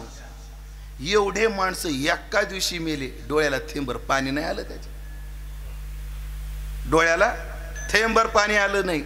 आणि जेव्हा माझे ज्ञानोबराय समाधीला बसले तो ढोरासारखा रडला. किती प्रेम मिळालं महाराज, किती प्रेम मिळालं. आता संतांचं पहा. जेव्हा आळंदीच्या विद्वानांनी देहांत प्रायश्चित्त सांगितलं विठ्ठलपंतांना रुक्मिणीला, संध्याकाळी लेकरू झोपलेले होते. लेकर काय होते? झोपलेले होते. आणि विठ्ठलपंत म्हणले, रुक्मिणी निघावं लागेल. बापाचा पाय निघतो, माईचा लवकर निघत नाही. एक महाराज आहेत आळंदीत, त्यांचं नाव नाही सांगत मी. इतकी कठीण परिस्थिती, कोणाच्या वाट्याला ते दुःख येऊ नये. आळंदीत एक महाराज आहेत, त्यांच्या संस्थेत एक पोरगा आहे. त्या पोराची आई ऑर्केस्ट्रामध्ये तमाशामध्ये नाचते. लग्न कोणासंग तरी झालं, तो तिला सोडून गेला. काय झाला? मुलगा झाला. अडचण अजून आहे महाराज, संपली नाही अडचण. तिच्या छातीला, हृदयाला होल पडले. कोणीच नाही तिला, फक्त तो पोरगा. आणि तिच्या छातीला काय पडले? होल पडले. कोणाच्या? त्या बाईच्या. तिला नाचणं होत नाही, पण त्या लेकरा करता नाचावं लागतं तिला. आणि ती नाचते. आणि पैसे जमा झाले की त्या महाराजाला फोन लावते, महाराज मी इंद्रायणीच्या काठवा आली, जरा पोराला पाठवा ना भेटायला मला. आणि ते महाराज म्हणले, ताई तुम्ही इकडे या ना. मी नाही येत म्हणले तिकडं. जर तिथलच्या लोकाला कळालं नाचणारीचं पोरग आहे तर माझ्या पोराकडे निघे बघणार नाही तो लेक लोक. अवघड असते. आणि ती बाई त्या पोराला घेऊन जेव्हा महाराज तिथं गेले, त्याला एकच सांगते, महाराज मी लई दिवसाची पाहुणी नाही, मी कधी मरल सांगता येत नाही. ह्या पोराला गाता नाही आलं तरी चालेल, वाजवता नाही आलं तरी चालेल, फक्त माझ्या माघारी ह्याला जगता आलं पाहिजे, एवढं काहीतरी करा. बापाचा पाय निघतो, माईचा निघत नाही लवकर पाय. रुक्मिणी आई साहेब म्हणतात, अहो एकदा लेकराला उठू का मी? नको रुक्मिणी नको. एकदा जर त्यांना उठावलं तर मोहाचा पाश अजून पक्का होईल, तोडायला जड जाईल. उठू नको. अहो 3 राहू द्या, पण निवृत्तीला तेवढं उठू द्या ना. कोणाला? निवृत्तीला तेवढं उठू द्या. आणि गहिनीनाथाच्या कृपेनं निवृत्तीची वृत्ती पक्व झालेली आहे. विठ्ठलपंताला त्याचा काय आहे अनुभव आहे. विठ्ठलपंत म्हणतात काय हरकत नाही, तू निवृत्तीला उठू शकते. निवृत्ती, हे निवृत्ती आई आम्ही निघालो. कुठं आहे? प्रयागला. परत कधी येणार? कधीच नाही येणाऱ्या मार्गावर आम्ही चाललोय. म्हणजे आम्ही देहांत प्रायश्चित्त घ्यायला चाललोय. का बरं असा असा निर्णय दिला बाळा, पण ऐक निवृत्ती, आजच्या नंतर या तिन्ही लेकराचा बापही तू आणि माई तूच. ठीक आहे. मोठं होणं लय अवघड असतं बरं, मोठं होणं अवघड असतं, मोठे पण सांभाळणं त्यापेक्षा अवघड आहे. निवृत्ती म्हणे ठीक आहे. नाही काय वाईट वाटलं निवृत्तीनाथाला, ह्या वृत्तीचे निवृत्तीनाथ. वृत्तीवरी आम्हा येणे कशासाठी? अरे पैठणच्या सभेत स्पष्ट म्हणले निवृत्तीनाथ, अरे ज्ञाना आत्मा जर निर्मळच आहे त्याला संस्काराची गरज काय? मग ज्ञानोबरांनी समजा नाही दादा तसं नसतं हो दादा, प्रत्यवाय आहे अशास्त्री चालता पावन अवस्था जरी झाली. नाही दादा थांबा तुम्ही, दादा तुम्ही शांत बसा. पण असे निवृत्ती, पण ज्या दिवशी ज्ञानोबराय समाधीला बसले धाय मोकलून रडाले. मला काय म्हणायचं, देवाचं प्रेम ज्ञानोबाला मिळालं, तुकोबाचं प्रेम ज्ञानोबरायला मिळालं, एवढं सफल जीवन ज्ञानोबरायचं. आता मी नुसतं ज्ञानोबरायच्या जीवनाची सफलता सांगू लागलो ना तर आजचं कीर्तनाची वेळ आपल्याला पुरणार नाही, पण बस झाला एवढा विस्तार. मग मी प्रस्तावनेत असं वाक्य वापरलंय सुरुवातीला, प्रतिज्ञा वाक्य असं केलंय, निष्फल माणसाचा अनुभव नाही ऐकायचा आम्हाला, सफल माणसाचा अनुभव ऐकायचा आहे. आणि ज्ञानोबराय काय आहेत? सफल आहेत. म्हणून ज्ञानोबरायला विचारू, कधी ज्ञानोबराय देवाच्या नामाचा अनुभव सांगतात, ओढ तुझे नाम विठोबा आवडले मज, भुक्ती आणि मुक्ती नामापाशी प्रत्यक्ष है ना. कधी नामाचा अनुभव, कधी धामाचा अनुभव. हो, बाप तीर्थ पंढरी सगळे प्रमाणात ज्ञानोबरायचे म्हणतो बरं. आता कधी धामाचा अनुभव, कधी देवाच्या लीलेचा अनुभव. भोळे भाडे भक्त गाता ती साबडे, त्यांचे प्रेम आवडे विठ्ठलाशी. हो, कधी त्याच्या लीलेचा अनुभव, तर कधी कधी त्यांच्या रूपाचा अनुभव सांगतात. पण आज ज्ञानाई, ज्ञानोबा म्हणत नाही, शब्द साजनी त्याच्याबद्दल बोलणार आहे पुढं. ज्ञानाई आज आपल्याला नामाचा नाही, धामाचा नाही, लीलेचा नाही, तर रूपाचा अनुभव सांगते. हे साजनी एक झालं म्हणले, काय झालं? तो अनुभव पहिल्या चरणात आहे. रूप पाहता लोचनी लोचनी, रूप पाहता लोचनी, रूप पाहता लोचनी, रूप पाहता लोचनी, रूप पाहता लोचनी, लोचनी, रूप पाहता लोचनी, लोचनी, रूप पाहता लोचनी, लोचनी, रूप पाहता लोचनी. सुख झाले ओ साजणी, सुख झाले ओ साजणी, साजणी तो हा विठ्ठल परवा, परवा तो हा विठ्ठल परवा. सुख झाले सुख झाले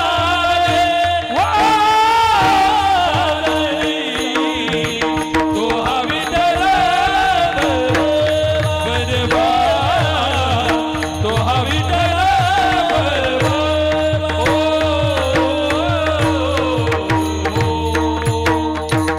मग ते ज्ञानाई अनुभव सांगते, साजनी म्हणते. ज्ञानोबराच्या अभंगात 3 संबोधन येतात. पंढरपूरचा नेडा लावण्याचा पुतळा, विठू देखी येला डोळा. पुढं काय? बाई येवो देखिला देखिला माई. हा, तिथं काय म्हटले? माई. या अभंगात काय म्हणले? बाई, बाई. आणि काही अभंगात हो जागृती पुसे साजनी, रूप पाहता लोचनी, सुख झाले वो साजनी. एकानं माझं कीर्तन ऐकलं पूर्ण हे अभंग, कीर्तन झालं म्हणजे महाराज सगळा अभंग सोडवला, पण एक शब्द लक्षात नाही आला. त्या 6 जणी कोण आहे? म्हणलं 2 पकवाजाच्या 2 माया, 2 गायकाच्या 2 माया, म्हणजे 4 झाल्या. 2, एक तुही माय आणि एक मई माय. आता काय सांगू तुला त्या 6 जणी कोण? 6 जणी, 6 जणी नाही येते, 6 जणी. ऐकलं का? धुंडा महाराजाचं चिंतन आहे म्हणजे, हे बी ऐकत जा. धुंडा महाराज काय म्हणायचे? जेव्हा ज्ञानोबराय खरं तर ज्ञानोबारायला समाजाने जवळ केलंच नाही. सिद्धबेटात राहायचे आणि सिद्धबेटात राहत कोण कोण राहत होते? निवृत्ती, ज्ञानदेव, सोपान काका आणि आईसाहेब मुक्ताई.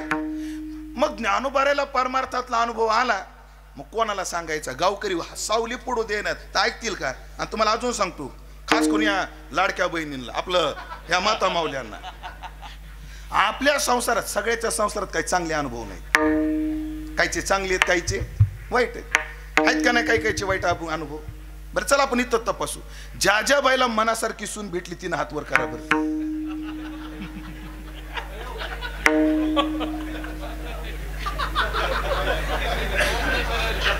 बघा बघा, दोघे तिघीनं हात वर केला भाऊ, दोघे तिघीनं हात वर केला. मनानं केला का सुनाच्या भीतीपोटी केला हाही प्रश्न. धाकापोटी हो, घरी गेल्यावर भांडणं होण्यापेक्षा हात वर केलेला बरा बाई. हा, त्या पाठीमागे ती मावशी, त्यांचं नाव नाहीत माहित मला, ती बाई हात वर करू लागली, पण शेजारीनं खाली घ्यायला लावलं. ती तुझ्या घरच्या चट माहिती मला, कर हात खाली. त्या कोपऱ्यातली मावशी, आपल्या नाव माहिती. अहो जीवनात सारखे अनुभव आहेत का? चांगले बी आहेत, वाईट बी आहेत, आहे ना, सुखाचे दुःखाचे. पण संसारातले सुखाचे असो किंवा दुःखाचे असो लोकाला सांगायचे नाही, कधी सांगायचे नाही. का बरं? लोकाला सुख सांगितलं की द्वेष करतात आणि लोकांना दुःख सांगितले लोक टिंगल उडवतात. काय सांगू रामभाऊ, वाटलं होतं यावर्षी सोसायटी सगळी मिटल, गाडीचा हप्ता संपल, असा बाग जोमात आला आणि गारपीट झाली. हा रे, लय वाईट झालं तुझं, लय वाईट झालं. ऐकून घेतो महाराज आणि बाजूला जाऊन कळालं का तुला? पक्क आमच्या मराठवाड्यातला एक शब्द आहे, बोलू का? लय नाकानं वांगे सोलित होता मध्ये. ते नाकानं वांगे सोलणं तुमच्याकडे आहे काय? कांदे आमचे कांदे आहे का? आता तुम्ही कांद्याचे लोक, त्यात काय आवल का? तुम्ही वांग म्हणा, कांद म्हणा, काही वांद नाही, काही अडचण नाही. लय नाकानं कांदे सोलित होता, संपलं त्याच, टिंगल उडवत. आणि तुमचं सुख समाजासमोर मांडा. तुमच्याकडे शब्द आहे का वास्तू शांती? पाटील, घर बांधल्यावर काय केली जाते? वास्तू. त्याचं नाव काय? वास्तू शांती. खरं सांगा, कोणाकोणाची शांती असते? आलेल्या पाहुण्याच्या पोटात आग असते. कुठून आणलं? 2 वर्षापूर्वी माझ्याकडून बाजरीची गोण घेऊन आला हो, कुठं घाबाड सापडलं. हा, म्हणून खास करून तुम्हाला सांगतो, ह्या बायांना लई घाण सवय. घरात काय झालं की शेज वाचा वाचा वाचा तुला काय आणि त्यांचे गोंड शब्द, तिला काय सांगितलं? काय नाही, माय मन मोकळं केलं. शब्द काय त्यांचा? मन मोकळं केलं. मला लखमापूर काय काय लखमापूर बरोबर ना. माय माय, तू मोकळं मन करायला जाती, पण ते सगळ्या लखमापुरामध्ये मोकळ्या मनानं पसरती ध्यानात राहते. म्हणून आपल्या जीवनातला सुखाचा दुःखाचा अनुभव सांगायचा नाही आणि परमार्थातला अनुभव लोकांना काय सांगत बसायचं? आपला एक सांगू का, परमार्थाचा अनुभव वाघिणीचं दूध आहे, त्याला सोन्याचंच भांड भेटलं तर राहतं ते ध्यानात.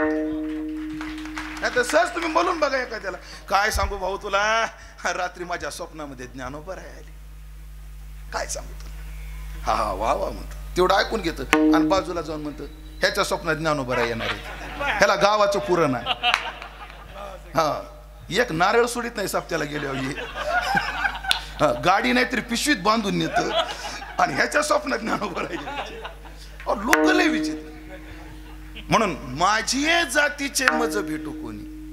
इथं माझे जातीचे म्हणजे पाटलाला पाटील, देशमुखाला देशमुख, वाण्याला वाणी, वंजाऱ्याला वंजारी, तेल्याला तेली. महाराज, कालपासून माझ्या हृदयात वेदना आहे. एवढा मोठा मोर्चा चाललाय, गेलाच पाहिजे. मराठ्यांना आरक्षण मिळालंच पाहिजे. फक्त आरक्षणापोटी सामाजिक तेढ निर्माण झाली नाही पाहिजे अशी मला भीती. काय निर्माण नाही झाली पाहिजे? समाजात तेढ निर्माण नाही झाली पाहिजे. हो, कारण काय व्हायला लागले प्रत्येक गावात ओबीसी ओपन ह्यांच्या दुफळ्या पडत चालल्यात. तुमचा नाशिक भाग भाग्यवान आहे, तुमचा भाग लवकर जाती आणि पक्षात विभागला जात नाही. मी तुमच्या भागात म्हणून सांगत नाही, नाहीतर मी अशा काही भागात फिरतो या एखाद्या गावात एक जर जात असली मला दुसऱ्या जातीचा कीर्तनकार बी नाही, गायक बी नाही आणि वादक पण नाही. खरंय. आहेत का नाही अशी गाव? आहे. अशी काय होईल? हो. आणि मला वाटतं ही तेढ निर्माण होऊ नये म्हणून पांडुरंगाला प्रार्थना करतो जरांगे पाटलाला यश यावं पण सामाजिक तेढ निर्माण होऊ नये. सामाजिक तेढ निर्माण होऊ नये. आणि तुम्हाला अजून सांगतो आरक्षण भेटेल न भेटेल तो नंतरचा विषय, पण आता मात्र कोणाला खालच्या नजरेनं बघू नका. आणि काळ राहिला नाही महाराज, काळ कोणाला कमी जास्त पाण्याचा राहिला नाही. साधारण गुरुजी तेवढं गोड म्हणायचे, कधीच कोणाला कमी समजू नये म्हणायचे. कधी कधी सुईनं बी कुलूप उघडतं म्हणायचे. वा वा. कधी कधी सुईने सुद्धा कुलूप उघडतं. आणि जिथं सुई काम करते ना तिथं तलवार काम करत नाही. एकाचं धोतर फाटलं का अंडरपॅन्ट म्हणून, अंडरपॅन्ट म्हणून जाऊ द्या चाल. एकाची अंडरपॅन्ट फाटली आणि ती सत्काराच्या शालीची शिवलेली होती. टाकाऊ पासून टिकाऊ. काय काय माणसं लय तत्पर असतात संसार करायला. नाव नंतर सांगतो. धोतर फाटलं, साडी फाटली तर तिथं तलवार काम करते का सुई? सुई. हा, म्हणून आपण सगळं गाव, आपला जिल्हा, आपला तालुका एक परिवार आहे. आपण एक संघ राहिलं पाहिजे, ध्यानात ठेवा.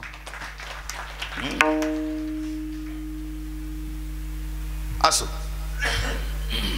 तात्पर्य काय की काय, हा अनुभव सांगत होता. अनुभव आपल्या माझे जातीचे मज भेटू कोणी. माझे जातीचे म्हणजे कोण? हो, ओंकार तुमच्याकडे माळ आहे दाखवा. हा बघा माय बी गळ्यात. मग तुमची माझी जाती एक. तुमच्या गळ्यात माळ आहे सुनील महाराज, तुमची माझी जात एक. ज्याच्या ज्याच्या गळ्यात माळ तो आमच्या जातीचा. जो जो ज्याच्या ज्याच्या गळ्यात माळ तो तो काय आहे? आमच्या जातीचा. पण जातीत बी दोन प्रकारचा, वरपैकी आणि खालपैकी. रोटी व्यवहार असतो पण बुवेटी व्यवहार नसतो. ज्याच्या ज्याच्या गळ्यात माळ तो आमच्या जातीचा. पण जो माळ घालून नियम पाळतो तो वरच्या जातीचा. जो माळ घालून नियम पाळीत नाही तो खालच्या जातीचा. माळ घालून एखादच धरत नाही, पंढरपूरची वारी करत नाही, कधी भजन नाही, कधी गावातल्या सप्त्याला नाही, तो माळकरी आमच्या जातीचाच.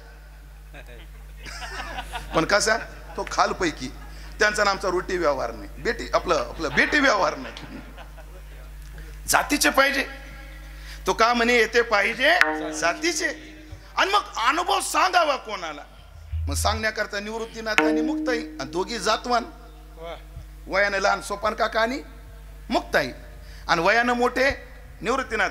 दुंडा महाराज म्हणायचे ज्या ज्या अभंगामध्ये, लय गोड चिंतन आहे, ज्या ज्या अभंगात माये शब्द येतो तो संवाद निवृत्तीनाथाशी आहे, आणि ज्या ज्या अभंगात साजनी शब्द येतो तो संवाद मुक्ताईशी. व मुक्ताई वयानं लहान आहे म्हणून साजनी, आणि निवृत्तीनाथ वयानं मोठे आहेत म्हणून माये. मग देखिला देखिला माये देवाचा देव. हा देवाच्या दर्शनाचाच अनुभव. पण कोणाला सांगितला? निवृत्तीनाथाला. आणि रूप पाहता लोचनी सुख झाले व साजनी. हा अनुभव कोणाला सांगितला? मुक्ताईला सांगितला. मुक्ताईला. हो, पण महाराज ज्ञानोबा पुरुषांचं बायासारखं कसं काय बोललो?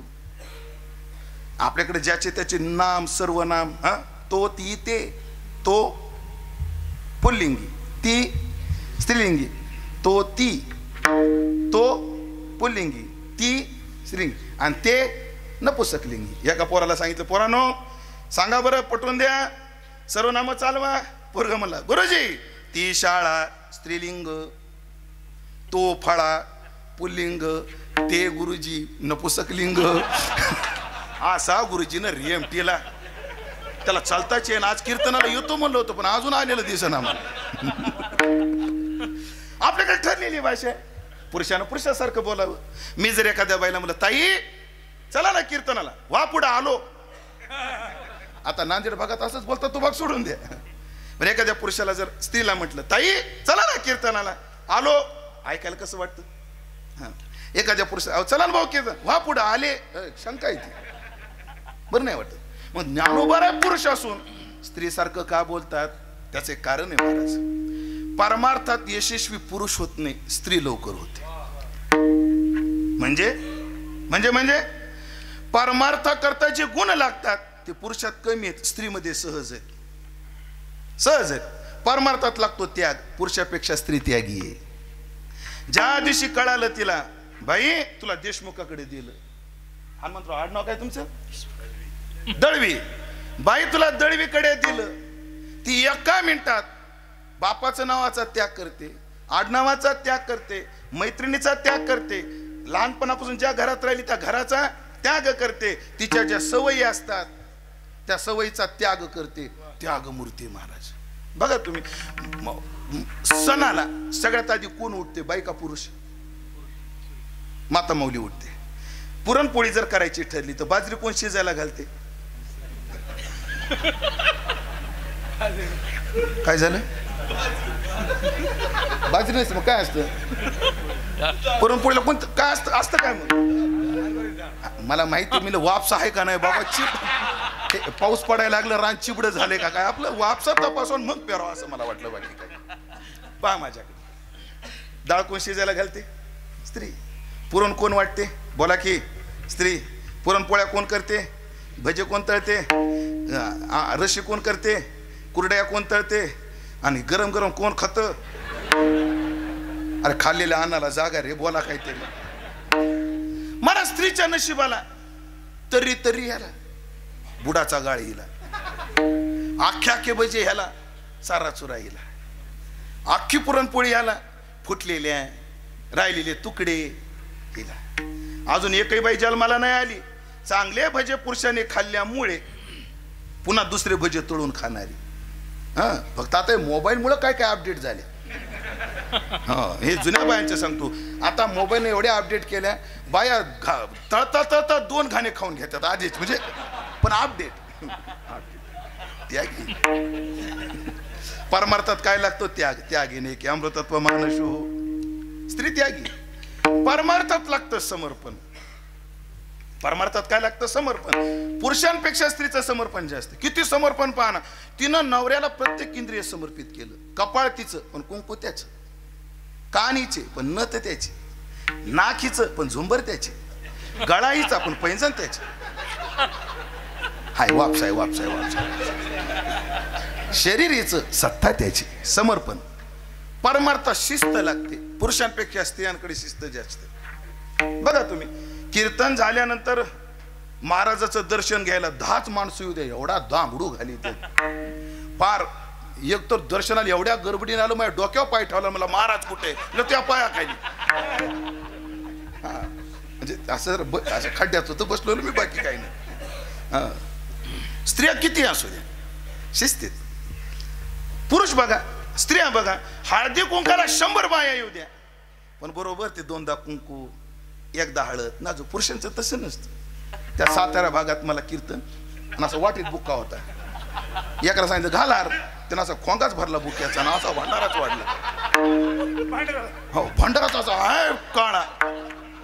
आणि ऐकलं का, नेमकं कीर्तन काल भैरवाष्टमीचं. आता काय सांगू तुम्हाला, मला भैरवा पड का पण एवढा भोकडता त्याला बरं वाटत.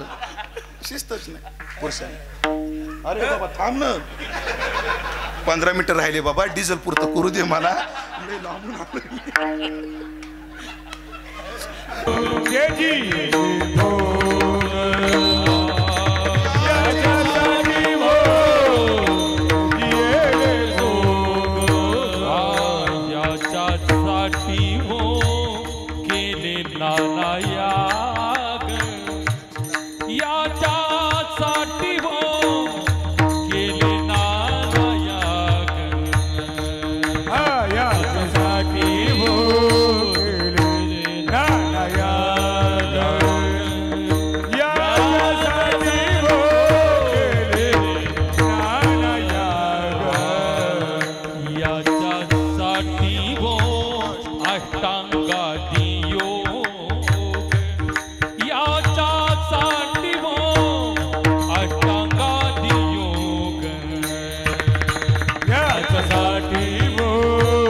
लागी व केले नाना याग, याची लागी व अष्टांगादी योग, याची लागी या विषयाचा त्याग वो, जन्मजन्मांतरी केली हे सूचना, याची लागी वो वसविले निर्जना, बक्षिले फळ मूळ प्राशिले जीवना, याची लागी वो केले तीर्थाटना वो, याची लागी वो मंत्र जाप केला, याची लागी वो वेदांत पाहिला. सगळी कर्म याच्या करता जी करते ती गोपी आहे. आणि गोपी हा प्रसाद आहे. कोणालाही गोपी भाव निर्माण होत नाही. ज्ञानोबराचे एक प्रमाण सांगतो ना, आता 8 तास घेतो, 4 कोपरे काढून देतो तुम्हाला. ज्ञानोबरा काय म्हणतात, अगं ज्ञानाई, अरे ज्ञानोबा तो ज्ञानाई कसं काय झाला, ज्ञानाई कसा झाला, काय गोड ज्ञानोबराची विरहिणी. ज्ञानोबरा म्हणतात, निवृत्ती प्रसादे मी गोवडी वो, माझा भाव तो विठ्ठलू निहाळी वो. मी आज गोवळी झाली म्हणजे गोपी झाली. कोणाचा प्रसाद आहे, निवृत्तीनाथाच्या प्रसादाने झाली. निवृत्ती प्रसादे मी गोवडी हो, आणि माझा गोपी भाव तुम्हाला कळणार नाही. म्हणजे माझा भाव तो विठ्ठलू निहाळी हो.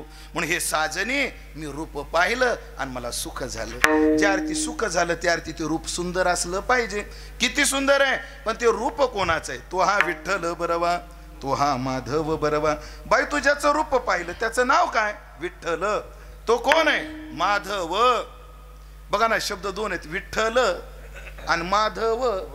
हे 2 शब्द का वापरले असतील बरं, शब्द अनेक आहेत, पण विठ्ठलच का आणि माधव का.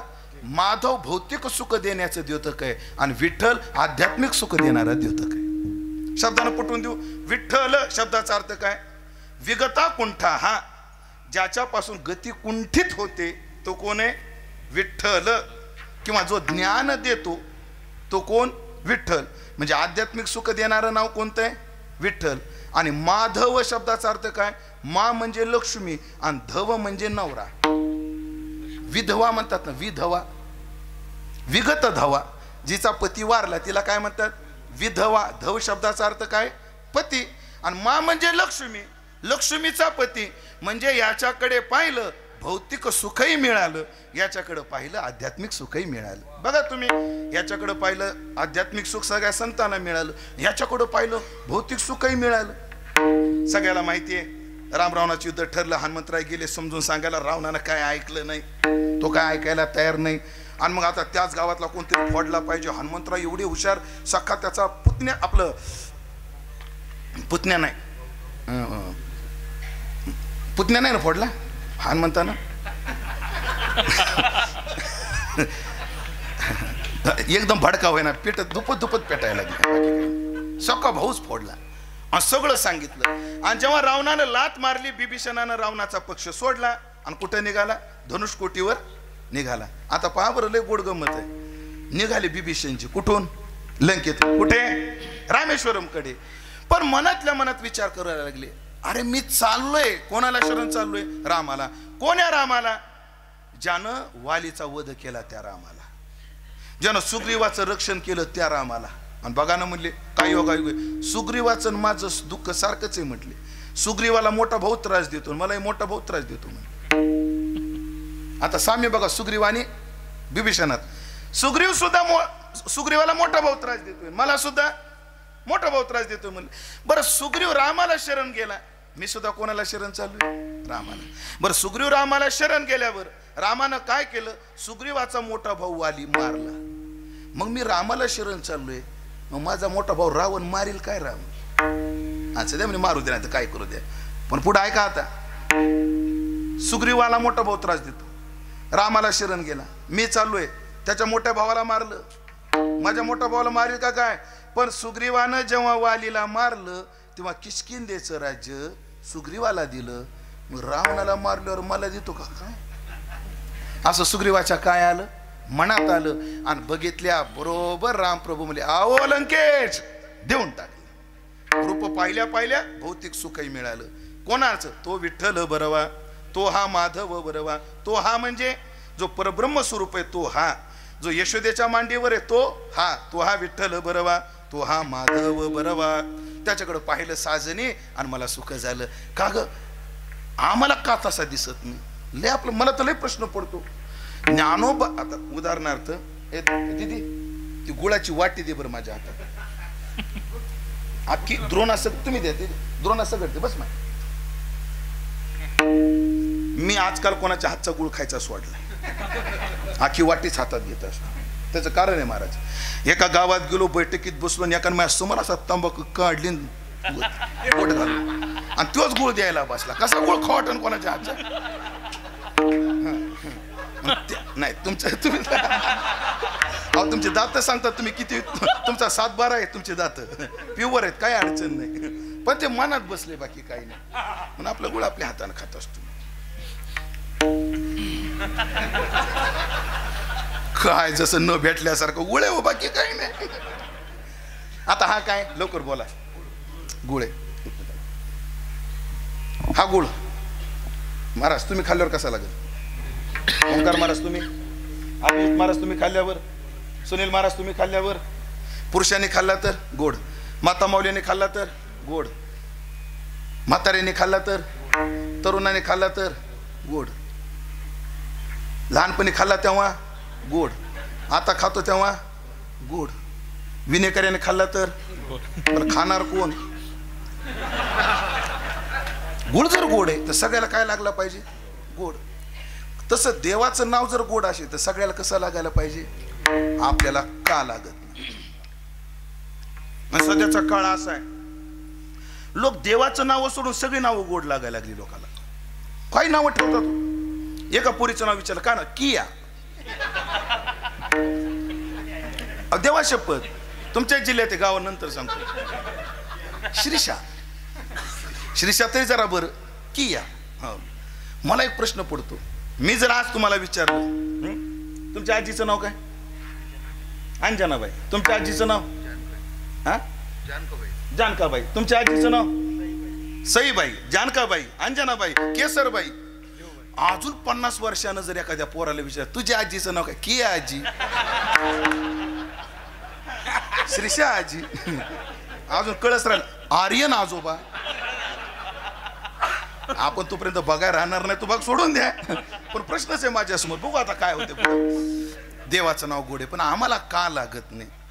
देवाचं रूप सुंदर आहे, त्याच्याकडे पाहून आम्हाला सुख का होत नाही? कारण हे काही आम्ही आवडीनं पाहत नाही. आम्ही का पाहत नाही?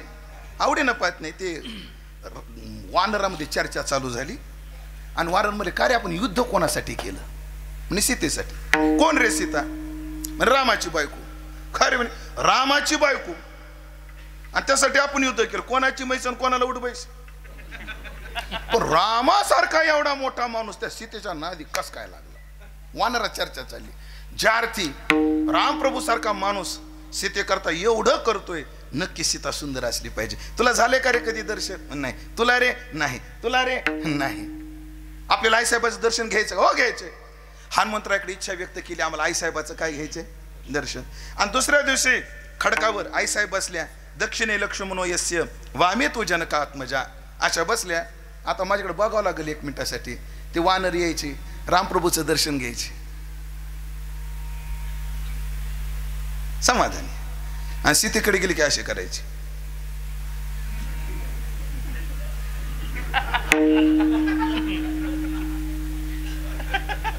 बाजूला जायचे. लक्ष्मणानं पाहिले, तोंड वाकडं किट करतात आणि बाजूला जातात, बरं कुजबूज करतात.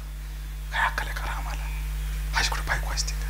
आणि यासाठी करायचं असते, कळतं का नाही? काय अशी कुजबूज कुजबूज चालू. लखनजी म्हणले वानर पाहतात, तोंड वक्त करतात, बाजूला तोंड असं कुजबूज. काय रे काय चर्चा चालली? काय नाही काय नाही. त्यांना दादाचा झटका माहित होता. देवाचं काय नाही, दादाचा झटका लय कठीण. महाराज जमल्याशिवाय उगाच फिरत नाही मी. हा, देवाचं काय नव्हतं वाटत कोणाला वानर, पण दादाची जरा जरब होती, भीती होती. खरं सांग काय? आणि खरं सांगू लक्ष्मण दादा, तुम्ही मारणार नाही ना? बिलकुल नाही. पण बघा बरं, अरे मारणार नाही, लवकर बोला. 8:30 10:30 वाजून गेले, उरकायचे. म्हणजे आम्हाला असं वाटलं होतं, ज्या अर्थी राम या सीते करता एवढं करतो, सीता सुंदर असेल. काय म्हणला माझ्या वहिनीला? ह्यासाठी म्हणलो होतो तुम्हाला. हो, नंतर भांडणं नको, ह्यासाठी म्हणलो होतो तुम्हाला. अरे पण माझी वहिनी तुम्हाला सुंदर का वाटत नाही? लक्ष द्या. आता काय म्हणले रामा, एवढी मोठी सीता तिला एवढी सुद्धा शेपूट नाही. म्हणजे वानराच्या डोक्यात काय शेपूट असते ती सुंदर, कारण वानराला कोण बघायची सवय, वानरी. आता संपलं माझ्या, 1 मिनिटात मला द्या. सीतेचं रूप का सुंदर नाही? बोला की शेपूट नाही म्हणून. रामाचं रूप त्यांना सुंदर का वाटतं? शेपूट आहे म्हणून. अरे शेपूट तर रामालाही नाही आणि शेपूट सीतेलाही नाही. मग सीतेकडे पाहताना तोंड वाकडं करतात, रामाकडे पाहून आनंद का वाटतो? सीतेकडे ते शेपटीची अपेक्षा करतात, रामाकडे शेपटीची का अपेक्षा करत नाही? त्याचं एकच कारण आहे, रामाला ते आवडीनं पाहतात आणि सीतेला आवडीनं पाहत नाही. जे आवडीनं पाहत ना, वा, एक मन म्हणायला मला परवानगी द्या, बोलू का?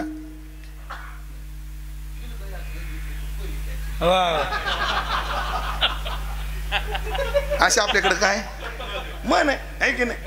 आवड. आणि मग ज्ञानाई तुला आवड कशी निर्माण झाली? बहुता सुकृताची जोडी म्हणून विठ्ठली आवडी, म्हणून मला या विठ्ठलाची आवड निर्माण झाली. आणि हा विठ्ठल मला दिसला कुठं? देखी लागे माये यमुनेच्या तीरी. नाही, तो हा रे श्रीहरी पाहिला डोळे भरी. काय ती सुरुवात कशी आहे? सत्य ज्ञानानंत गगनाचे प्रावर्ण, नाही रूपवर्ण गुण जेथे, तो हा रे श्रीहरी पाहिला डोळे भरी. पाहता पाहणे दुरी सारुनिया. पुढं ज्ञानदेव म्हणे ज्योतीची निज ज्योती, ज्योती उभी मूर्ती घरी. असा तो पाहिला आणि त्याला पाहून मला आनंद झाला. अगं पण रूपानं होणारा आनंद हा भौतिक आहे, पण खरंच तो आनंदाचा स्रोत आहे का? भौतिक कधीतरी संपून जात. आज सगळ्या जगाला प्रश्न पडले 2. कशाला? जगातलं ऑइल संपलं तर, जगातलं फर्टिलायझर संपलं तर. फर्टिलायझरच्या खाणी सुद्धा आता काय होत आल्या? संपत आल्या. फर्टिलायझरला पर्याय काय? आणि ते लावून तर किती भडकलंय हे तर तुम्हाला माहिती आहे. म्हणून सौर ऊर्जेवर सध्या लय जोर आहे. सौर ऊर्जा, इलेक्ट्रिक गाड्या कशा करता? त्या तेलाला काय पर्याय? खाण कधीतरी संपून जाते. रूपाची खाण दिसती छान, पण कधीतरी संपणार.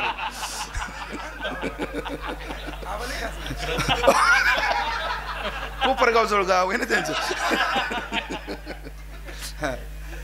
अरे रूपाचं नाही पण स्वरूपाचं काय? मग त्या परमात्म्याच्या स्वरूपाचं लक्षण काय? ज्ञानोबा अभंगाच्या शेवटच्या चरणात सांगतात. सर्व सुखाचे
नाही म्हणता यायची, पण प्रयत्न करू आम्ही. मध्यमात काहीतरी आहे ना, गोड आहे. हा, सर्व सुखाची आगर, सर्व सुखाचा तो आगर आहे, ठेवाय. आणि कोण आहे? रुक्मा देवीचा तो वर आहे, म्हणजे विठ्ठल आहे. आता त्याला रुक्मा देवीचा वर का म्हटलं याच्या करता मला फक्त 2 मिनिटं द्या. पण त्या 2 मिनिटाच्या आधी अर्धा मिनिटं देवाचं भजन करा. हारवाले तयार राहा, पटकन या, वेळ नका घालू. विठोबा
बाप रखुमा देवीवर सर्व सुखाचा तू आगरे ठेवाय नवे सत्यम ज्ञानम अनंतम ब्रह्म ते हे ब्रह्म विटेवरी हे त्याचं स्वरूप लक्षण आहे.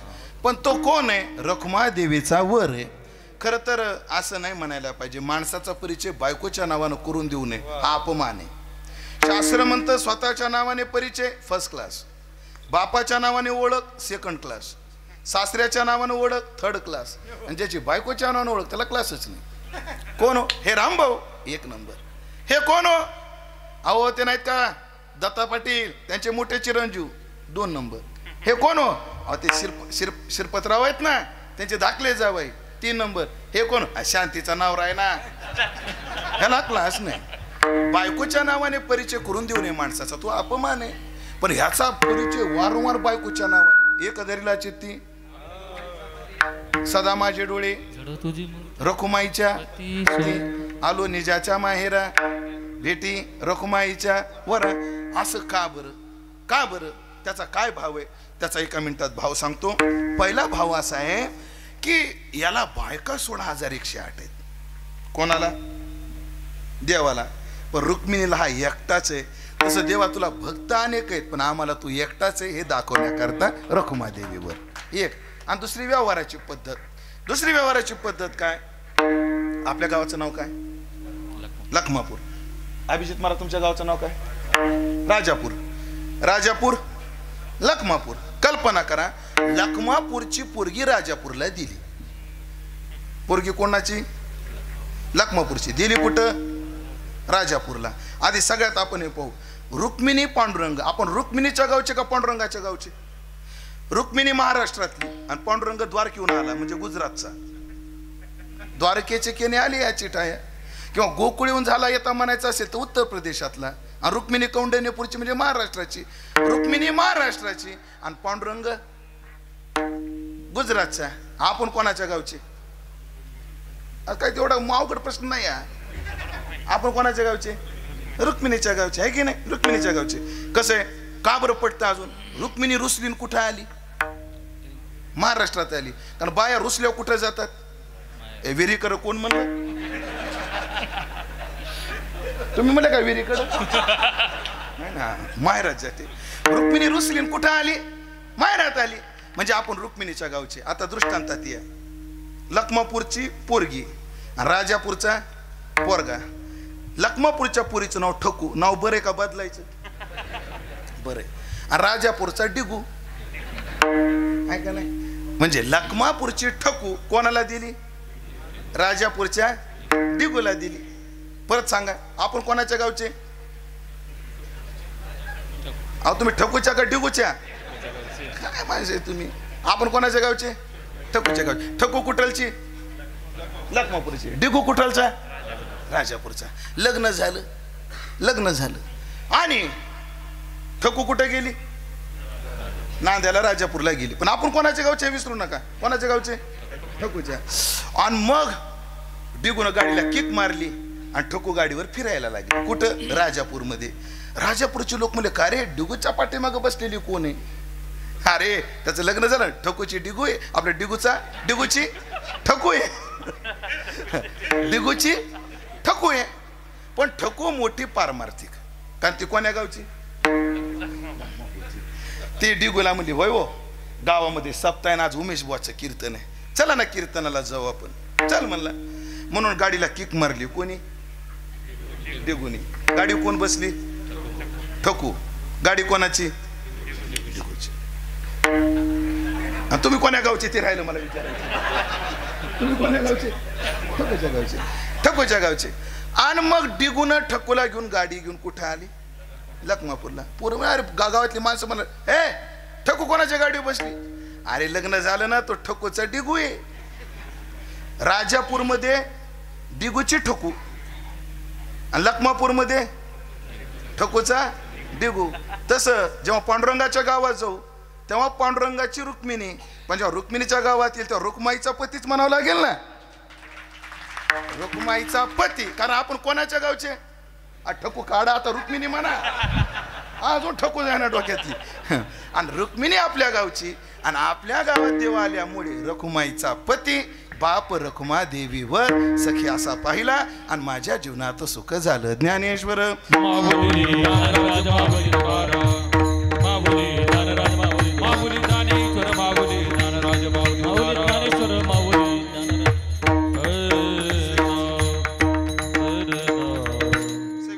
संपलेला आहे. द्विशतकाकडे चाललेला हा भक्ती उत्सव असाच आनंदात उत्साहात चालत राहावा आणि ज्ञानोबाराला जो परमार्थाचा अनुभव आला आणि जेवढं ज्ञानोबाराचं जीवन सफल झालं तेवढं आमचं सफल या सप्त्याच्या माध्यमातून जीवन व्हावं अशी प्रार्थना करू. अभंगावर जे काही बोलू शकलो ते माझ्या वारकरी शिक्षण संस्थेतले गुरुवर्य माझे गुरुवर्य संतवीर बंडातात्या कराडकर माझ्या गुरुच्या चरणी सेवा समर्पित करतो. निवृत्तीनाथाच्या आदिशक्ती सप्तशृंगी मातेच्या चरणी मार्कंडेय ऋषीच्या चरणी सेवा समर्पित करून वाणीला पूर्णविराम. पुन्हा एकदा ऋषी पंचमीच्या शुभेच्छा देऊन वाणीला पूर्णविराम. एकदा निवृत्तीनाथाचं भजन आणि थोडक्यात चाल होईल. आलेली मंडळी थोडक्यात चाल होईल आणि नंतर निवृत्तीराया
सर्व सुखाचे आगर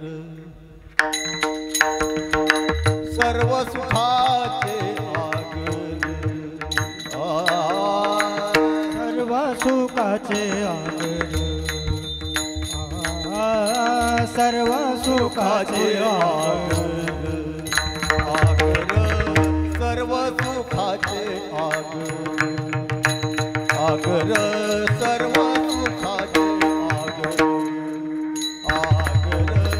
सर्व सुखाचे आगर आगर सर्व सुखाचे आगर बाप रखुमा देवीवर बाप रखुमा देवीवर तो हा विठ्ठल बरवा बरवा तो हा विठ्ठल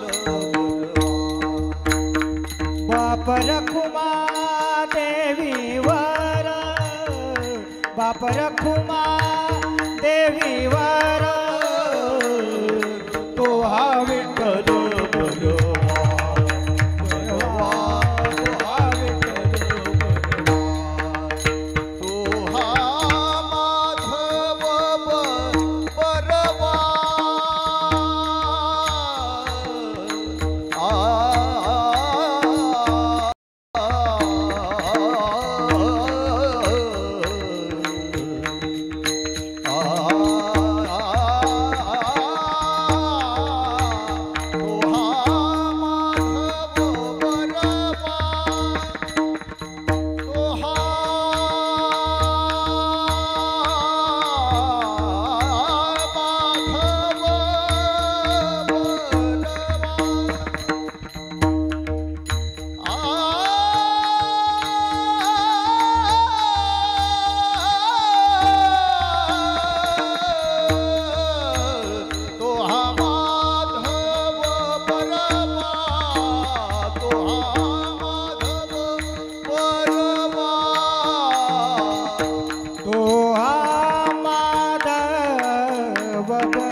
पण सोडायला मला यायला थोडं 15 मिनिटं वेळ झाला, सोडायला 15 मिनिटं जास्त झाली, त्याबद्दल क्षमा मागतो. पण उद्यापासून सगळे कीर्तन वेळेत होणार आहे. आज दशरथ हे आलाय, शेवट रामराव येणार आहे, ते ध्यानात ठेवा. म्हणून सगळ्या उमेश दशरथेपासून रामराव महाराज ढोक यांच्या कीर्तनापर्यंत सगळ्या कीर्तनाला या. अनेकांना सांगा, जे आपल्याला यूट्यूबवर सर्च करून बी कधी कधी ऐकायला वेळ मिळत नाही, असे थोर महात्मे आपल्या गावात येणार आहेत. म्हणून सगळ्यांनी रोज कीर्तनाला वेळेमध्ये यायचंय. आणि मला असा प्रश्न पडलाय, पहिल्या दिवशी एवढी प्रसन्नता, काल्याच्या दिवशी कसं वातावरण होईल आहे ना. म्हणजे पहिलं कीर्तन म्हणजे पहिल्या धिरड्यासारखं असतं. बाई किती सुग्रण असू, पहिलं धिरडं मोडतच. पहिल्या धिरड्याला अंदाज घ्यायचा असतो, पीठ घट्ट झालंय का पातळ, तवा तापलाय का नाही, म्हणजे अंदाजाचं धिरड आहे. पण सुग्रणी उद्यापासून येणार आहेत. सगळ्या कार्यक्रमाला सगळ्यांनी या. विठ्ठल जय जय.